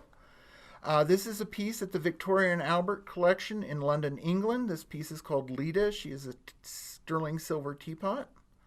These are some pieces that I did last summer. These are flirtation teapots. And this is a 23 karat gold necklace, the neutered crown of Helios. Hi, this is Nancy Slagle. I'm an associate professor in jewelry design and metalsmithing and also an associate director at the School of Art. And here are a few of my works. This is a piece that's at the Renwick Gallery at the Smithsonian Institution in Washington, D.C. This is my single-serving tea server, which is at the Art Institute of Chicago. And this is called Basket. It's sterling silver and antique ivory dice. Metals Club sponsors an extensive visiting artist program. Each year, 2 to 4 nationally or internationally recognized artists visit to familiarize our students with the current trends and opportunities within the field. It also familiarizes these artists with our students and their accomplishments. This is a very important endeavor. We've spent a lot of time and a lot of energy. We write a grant to the Student Government Association every year, and the students are involved with that, so they learn how to write a grant, they learn how to present their program. It is just a great thing. These individuals get to meet us, we get to meet them, and it's important to interact with the colleagues in any particular field, especially in jewelry. And these are examples of the postcards that we've had over the many years. These are the most recent ones, actually. And this is the one from last year. Jewelry design and metalsmithing students have received millions of dollars in academic and competitive awards. Art-based scholarships, exhibition awards, graduate assistantships, graduate fellowships, industry scholarships, grants, internships, and residency stipends. One of our most recent accomplishments is Emily Gomez. Emily won the Best in Show at the Student Society of North American Goldsmiths competition. This was an national competition, and this is the piece that won. This was photographed right out in our hallway. Photography is another important thing that we teach you how to do. And this piece was also accepted at the Craft Forums Show. This is an international juror competition in Pennsylvania. And this is routinely our undergrads and grads get in these national competitions. External validation is important to your career. Here's some more work of Emily's. Emily did a lot of research with glass bead making. She's got some amazing pieces. I would encourage you to visit her website. Our alumni are quite accomplished. The Jewelry Metals program has alumni working across the United States in all aspects of the field. In education, there's college and university professors, and we have public and private K through 12 teachers.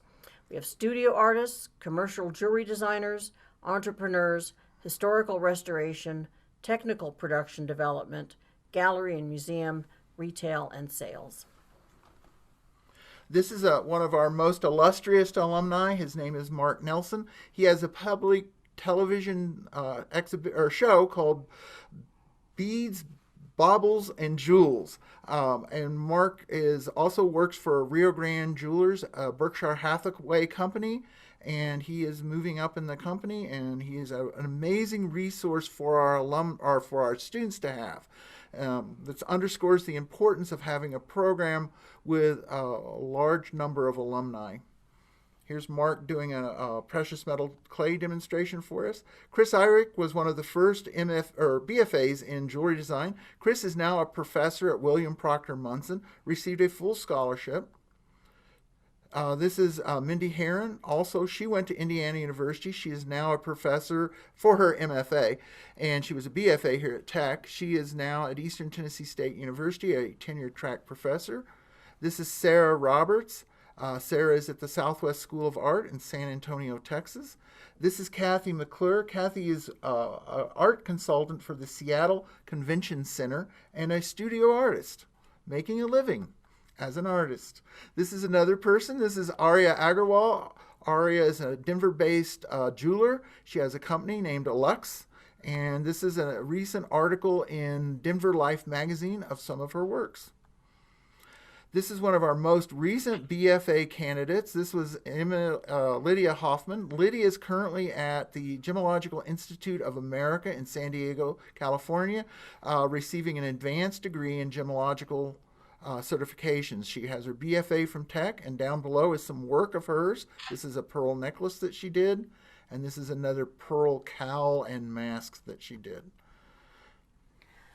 Jewelry design and metalsmithing area is working toward making our students competitive in the art world and the job market by integrating new technologies with traditional and non-traditional techniques. This is a computer-generated 3D rendering, and here is the actual piece after it's been 3D printed. This is by Hector Carmona Miranda. Here's a view of some of our state-of-the-art technology. This is an SLA printers, cleaning and curing stations. And here's a close-up of the ultraviolet curing station. And here's a piece of Hector's after he's all finished. This is Chris Linen with the 3D milling machine that we have. This is a laser cutter. We have 2 laser cutters in the wood shop, so students have access to that. It's very critical to learn these techniques. This is some undergraduate work, pieces by Ephraim Marufo. This is another one of Ephraim's pieces. This is a necklace cut from leather with the laser. This is Nathan Carroll's hot dog ring. Our students have been able to navigate between the commercial world and the art world. This is Rebecca Beals. She's a commercial jeweler in the Tennessee area. And this is a piece that she did when she was a graduate student here at Texas Tech. So she's doing rings now, commercial rings, and she's an artist, and she's making art again too, as well as working at the store. This is Elizabeth Grimmett. This is a deconstructed pearl necklace. This is Madison Manning. Madison is currently attending VCU, Virginia Commonwealth University, and working toward a PhD in theory and practice. This is Johnny Hicks. This is an example of the kind of bridging between the commercial world and the art world. Our Bachelor's of Fine Art with an emphasis in jewelry design and metalsmithing, and here are a few examples of student work. This is from the beginning class. This is a cast ring. We teach you how to cast. This is another cast ring. This is always one of the favorite projects in the beginning class. This is Ben Leeser's ring, Something About Mary. In the beginning class, we really focus on trying to help you develop technique and skill.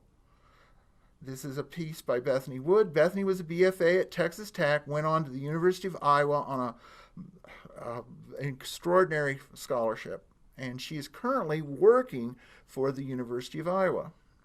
This is a deconstructed pine cone necklace that she made as a BFA here. This is Kinsey Roberts. Kinsey is working in the California region. She is a wax carver and stone setter. She's working in the commercial realm. And this is an example of those rendered heads and figures that she incorporated in a crown. This is Sage Galloway. This is a beautiful necklace made of pennies, actually, with copper patina. This is Eris Neal. Eris is a teacher at at Lubbock High, and she just recently received this job, and she's teaching high school, and we're going to be setting up a jewelry design and metalsmithing program in her high school, and that's going to give our students an outreach avenue, and that's going to be great. Some more of Eris's work. Here's some of the Masters of Fine Art studio work. This is Julian Cooper. I'm going to go through these fairly quickly. Okay, this is Sarah Spummer. She's working in Indiana as a bench jeweler, teaching part-time. This is Rachel Dunn. Rachel is also recently graduated, and she's adjunct professor here at Texas Tech. It's her bubblegum necklace. This is Natalie Lawrence. Natalie was a sculpture major, minoring in jewelry. This is Rick McCoy, another sculptor, minoring in jewelry, and this is a necklace made of recycled materials. This is Rebecca Beals' necklace. This is a milled piece from the milling machine. This is gumballs. These are from a sweet gum tree, and it's non-traditional materials. This is another one of Rebecca's pieces. Another one. This is Korn Herzog. This is powder coat steel. And this is Sarah Roberts. This piece was dealing with breast cancer. This piece deals with isolation. This is Ruhi Kim. Ruhi was an international student And this piece was in numerous exhibitions across the United States, and in particular the Craft Texas 2014, where she received regional and national exposure. Here's some more of Ruhi's work. This is Alyssa Seinert's ring. This is a wedding ring for a trophy wife, one of my favorite pieces. This is some examples of Andrea Jackson's work. Andrea started the jewelry program at Heron School of Art in Indianapolis, Indiana. And this is Chris Linen. Chris was a bench jeweler. He came back to get his art degree, and this is the kind of pieces that he made while he was here. Traditional stone setting in a very non-traditional mounting. He dealt with precious materials. This is John Richard Thomas. John was a ceramics major, and he also was a jewelry miner. And these pieces have been in numerous shows, ceramic shows, jewelry shows. And these are in here to underscore the fact that we like to work in many different materials. It's one of the reasons I became a jewelry major, because of my love of all processes and all materials. Thank you. Please consider emphasizing in jewelry design and metalsmithing, or enrolling in the beginning course to gain skills you'll use for the rest of your life and art making career. Art 3333 Beginning Jewelry is the most useful and most fun class you will ever take. Thank you.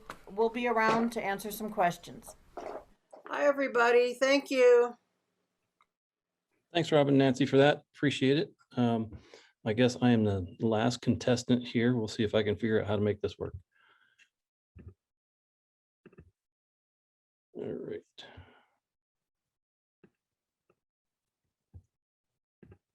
All right, that's showing up for everybody now. Hopefully somebody give me a thumbs up. All right. So ceramics, I'm one of two folks in ceramics. We get to play with mud and fire, and we also get the mascot for Texas Tech involved, Raider Red. He's a big fan of ours. This is a little thing we did once upon a time. The faculty, we have Juan Granados and myself. We teach beginning wheel classes, beginning hand building classes, intermediate, advanced, and independent study classes. And things change around in there. We teach mold making and a bunch of other different things throughout the processes. But here's a piece of Juan's that he has thrown on a wheel and done an image transfer in the center. This is a piece of mine that's called Life Preserver, kind of dealing with cancer and some of the effects that things happen with that. Wheel thrown, mold made, different firings, all kinds of things. So thinking of ceramics, I'm kind of going fast here, but what do you think about with ceramics? Well, you got the chia pet, right? That's one form of it. But then possibly you think about teapots. A lot of people think of that. But what we know a lot about other civilizations comes from ceramics. It sticks around forever after it's fired. I mean, dinosaurs will walk again before a piece of fired ceramics deteriorates back into dust. So, we learned about the terracotta warriors from China. You learn a lot about Greek history, and that's just a smidgen of what you can talk about. But one of the most common things is architecture. There's clay on every building here at Texas Tech. Bricks, the most common thing. But also you can start thinking about the ornate quality. This is a Louis Sullivan Bank in Owatonna, Minnesota, I'm sorry. And all this ornate work on the outside is ceramics. And it takes master craftsmen to be able to do this. And it's starting to come back around again. So what do you need to take a clay class? A desire to learn is really what it comes down to. And that's pretty much any art class, right? You want to get in it, get after it. So we have this class that's a beginning wheel class, and this is Jeff. I have students that will tell me that they just can't do it. Jeff was completely blind, and he was a perfect person to be in a wheel class because we're all about touch with our hands. And so he was in there and just knocked it out of the park. He was great to have around, and we had critiques where we had shut off the lights so all the other students that were able to see would see what he's seeing, texture and feel and weight and how things just sat in your hand. So it was a great class to have. I give lots of different assignments. This is Marissa. She was working on my assignment for an ice cream bowl, and then we got Dexter working on the chili bowl assignment. So I think those are getting about to the right size. We could use a little bigger. But students in the classes will make functional pottery. So you learn about the wheel. Teapots, different ways of glazing. In the class, you learn all the things. You learn how to make You learn how to make the clay, you learn how to make the glazes, you learn how to apply it, you learn how to fire the kilns. So hopefully by the time you're out of the class, you're able to be a self-sufficient kind of person. This was an artist that he ended up leaving the program with a BFA and working for some of the best ceramic potters in the nation as intern and just an apprentice. The great thing about clay is it registers a mark. This is a student that she has become a studio potter on herself. She's making a living making pots. Clay does a great job at being able to be carved and then molded and moved around. This student, she made an homage to her dad that was a golfer. So, you know, lots of ceramic little golf balls. We get sculptural with it. This piece was about 3 feet tall. So it started incorporating some slab built stuff, figuring out different ways of glazing and just seeing what the wheel and clay could do. This is another person that has her own business now, a studio artist. This piece is maybe about 3 inches tall. So, you know, size can vary quite a bit. This was a BFA exhibition that we had. Ian Shelley, he went on to get a Master of Fine Arts at University of Missouri and is now a professor at University of Western Illinois. This person was in the very first class I ever taught here. This is Ashley Rogers, and she is now the official photographer for the entire University of Texas Tech. And she made a piece about the cotton industry. People start making interesting busts and face. This was a kiln fired in a wood kiln that we had outside. This is Alma. She made this piece. This head is about 3.5 feet tall. She was accepted into a number of different programs. It looks like my thing's going to go on its own. This is Connor Callison. He now is over in San Antonio and is actually a physics teacher. Another piece of his. So we start teaching all different things. You know, it doesn't just have to be a fired piece. A lot of this is unfired clay. This was extruded work dealing with the idea of space. All porcelain on a pallet. We have new technology that we're experimenting with and learning a little bit more about. I call this the frosting spreader. This is our 3D printer. So it is the ability to design things in a 3D software and then print it out so that we can see what's happening. And I think this is the starting point when this thing's done printing. I think it's the starting point, not the end point. A lot of people see this thing as, oh, it makes the object, I'm done. No, I think you start at that point. Yeah, here we go. It takes about 11 minutes to print this thing out. So we don't have that kind of time, but you'll be able to see, you get this repetition of space and whatnot. But you know, there's enough Happy Meal toys out there. So we want to play around with this thing and make some stuff happen. You know, it's like I said, it's a starting point to see what the next thing will be. But this is just a little cup shape. Transferring between different mediums. You know, Songmi was talking about printmaking coming into it.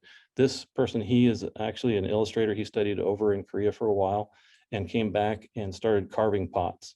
He's known throughout the nation. He's got, he makes money, he makes his life making pots. And I mean, he's got clients in Hollywood, California, all over the place. It's just amazing where he's going. We deal with scale. Nothing says it has to be a, you know, if you want a lot of coffee, here you go. You know, you want to make sure you play around with it. But, you know, when we're talking about this stuff, if you're making a coffee pot that's this big, we're going to have a discussion about why you're doing that, right? There's got to be a reason. So we're talking about these different things, scale, see what happens. Not everything has to be something you're going to just look at. You know, we make ceramic stuff that you can be walked on. And it's an experience of trying to figure out the space and how it interacts and how it feels and all this other stuff. So, you know, you're learning a lot about what the clay can do in a space, not just sitting in your hand. There's Forrest Middleton out of Petaluma, California. Songmi and I brought him in a few years ago. He was actually started out as a printmaker and does a lot of silk screen prints. So now he is actually screen printing on pots. So it was a great combination between the areas. And I think it's really fantastic how all of our areas are able to, you know, mesh so easily. This is some of the facilities. I won't go through all of it here, but we have, as Cody mentioned, some of the best facilities probably in the nation. We have 36 kilns of different types of variety. This is the ceramics lab right now with the social distancing. We have the wheels set up like this so that we can be safe in the space. then when you walk into the space, this is what it looks like. We go out to that garage door in the back there, out to the kiln yard. The place is, when we designed it, it was designed with the idea of safety first. We wanted to make sure it was very safe for students. You can see the drains on the floor. We don't sweep up anymore. We hose everything down. Sweeping creates dust. We don't want to create the dust. So these are some BFA spaces on the left there. And this working stations here. I happened to pick a day when there wasn't any class, so that's why there's everything vacant. But we also have a very robust visiting artist grouping. You can see some of the pieces up at the top of the shelves. We keep stuff around after they're here. Our glaze room is one of the best in the nation, very heavily ventilated. When it is running those hoods along the back wall there, you can't have any paper sitting on the tabletop because it gets sucked up. It will also take small children away and small pets, so got to be careful about that. Another view of it, we have a spray booth. And like I said, you learn all the ins and outs of the clay process. You learn how to make the clay, and this is where we'd make the glazes and do all of our experimentation. Here's some of the clay making facility. We have a number of different mixers for different kinds of clay bodies. So we have this room, again, very heavily ventilated. If you use it the proper way that we teach you to, we do not have to have a respirator in the facility. We've had it tested that you'll probably get more dust in your lungs walking across campus than you will making clay in this room. Our kiln yard, this is actually out in the kiln shed. We have a number of electric kilns. These are pretty the general ones. You know, if you're going to be an art education person and you're going to teach a ceramics class somewhere down the road, most likely this is the kind of piece of equipment you're going to run into using in a high school or junior high. So we teach you how to use these things. These things are really just large toasters to kind of get people over that scare of I'm firing something, right? No, you're going to cook it up and it'll be good. These are some of the gas kilns that we have. The university, when we got the facility, came up with funding, and we were very fortunate to have these come in. This is out in our kiln yard. I have a weird fascination for stacking bricks, so I've been doing this a number of times. The kiln on the left there has been rebuilt 3 times so far because they wear out. I mean, that's the idea behind them, is students use them and let's see what we can do with them. Some more, this is another view of the other side. It's 3 more kilns. Obviously, this is when we were just brand new and shiny. Our wood kiln, our biggest kiln that we have, it's really fun to fire this thing. This thing will fire for 4 to 5 days in that neighborhood, and we put wood in it nonstop. Somebody has to be there putting wood in it, so it really builds camaraderie, community, and the effects of painting with fire is what it comes down to. So when this thing is going, that chimney is about 30 feet high. We'll get another 10, 12 feet of flame shooting out of that. So I always kid that we teach people how to talk to environmental health and safety, the police department, the fire department, fire marshals, and that kind of stuff. So it's really fun to see the interaction, and those guys, they dig it too. They want to come and see what's going on with our stuff. So here's an example of what it looks like when one of our wood kilns is firing. You know, it gets pretty hot. We get up to about 2,400 degrees Fahrenheit. So that's hot enough to melt the ash that lands on the pots. And this is a good shot of the end of it kind of flaming out there at the top. It's really, I dig this stuff. I love it. I'm a pyro.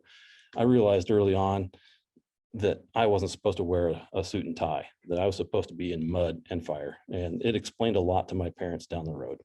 So that's some of the ceramics stuff. I wanted to make sure I had time to show you the wood shop as well. Our wood shop is amazing. It was designed at the same time the rest of the building was, and it's a fabulous facility. Like Rob mentioned, we have laser cutters, we have the CNC router that Cody got a great grant for it. We have table saws, and if you take a 3D Foundations course, or all the courses use this facility, so you will learn how to use all this equipment when you come to Texas Tech. So we are very safe in this facility and make sure that people use it correctly. And you know, Victoria there, she's our lab tech in that spot. So she runs it and has done a fantastic job. She's an alumni of the program. Some of the table saws, and you can see it's very heavily ventilated. Here's the newest piece of equipment that Cody got. And we're excited to see this thing running. Nice CNC router. The 3D Foundations room. It's where you will kind of start out figuring out about the next dimension. You know, a lot of people take the 2D classes, you know, everything's 2D heavy in high school and junior high usually, because that's, you know, the safest kind of stuff to work with. But when we get here, we want you to start experimenting with the other side of stuff, you know, what's happening on the other side of that canvas. And we bring it into this room and you start experimenting with cardboard, wire, toothpicks, straws, all kinds of stuff. We, you know, clay, all the 3D areas work in this area. So it's pretty fun to see. We have different things going on. You see, we deal with scale. That big red thing up there is a camera, exploded view of it. And then you have the little thing down the bottom there on the left, you know, it's like a little birdhouse right there. So it's all these different things we try to interact with. And this is some of the current work up in the hallway right now from one of the professor's classes. I thought this was a pretty interesting piece, you know, found objects, bringing stuff in and reimagining what can happen with it. And I just walked around the studio and started taking pictures of stuff, right? So figuring out how to make things come together. It's really pretty amazing to see how students figure this stuff out. This is a piece from, I believe it's from Cody's class. He can nod or say yes or no to that, but pretty fun stuff going on. There's a story that has to evolve with this. I believe this is from Professor Canning's class where this is actually a piece that goes on your head. And then there's like a water balloon that sits at top. And it's to see how long you stay dry, right? So that's my spiel about ceramics, woodshop, and 3D foundations. I appreciate everybody being here. If you have any questions, feel free to contact any of us. If you contact the School of Art office, you can contact Brittany Moore, the undergraduate advisor, who is what you're going to be your best friend, Linda Rumbelow. She is fantastic. I'm the recruiter, so if you hit the SOA recruiter.ttu, you'll get a hold of me. If you need to, you can get a hold of the College of Visual Performing Arts recruiter. That's Aaron Cheveria. He and I work closely together. And then our website, as Dane mentioned, it's being kind of redone, but you can get to it here. I've got this all in there, so when we put it online, it should all have hot links. And I just put some of the faculty presenters on here with their web or their email addresses. So if anybody has any questions about, say you want to know more about graphic design, send Dirk an email. Or if you want to know more about art education or art history, get a hold of those folks. So I do believe that is it. So Dane, do you want to say any parting words to our friends on the internet? I just want to thank everyone for hanging in there. I know it's a lot of information to absorb. I think the one thing you take away is that you can clearly see faculty are excited about their areas.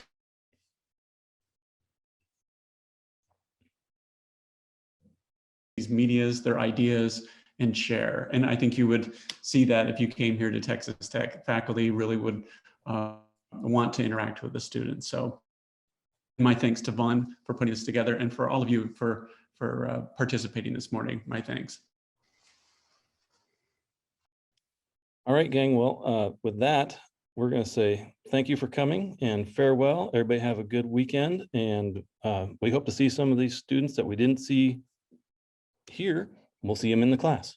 So thank you all for coming. Appreciate all the hard work. Thanks, everyone.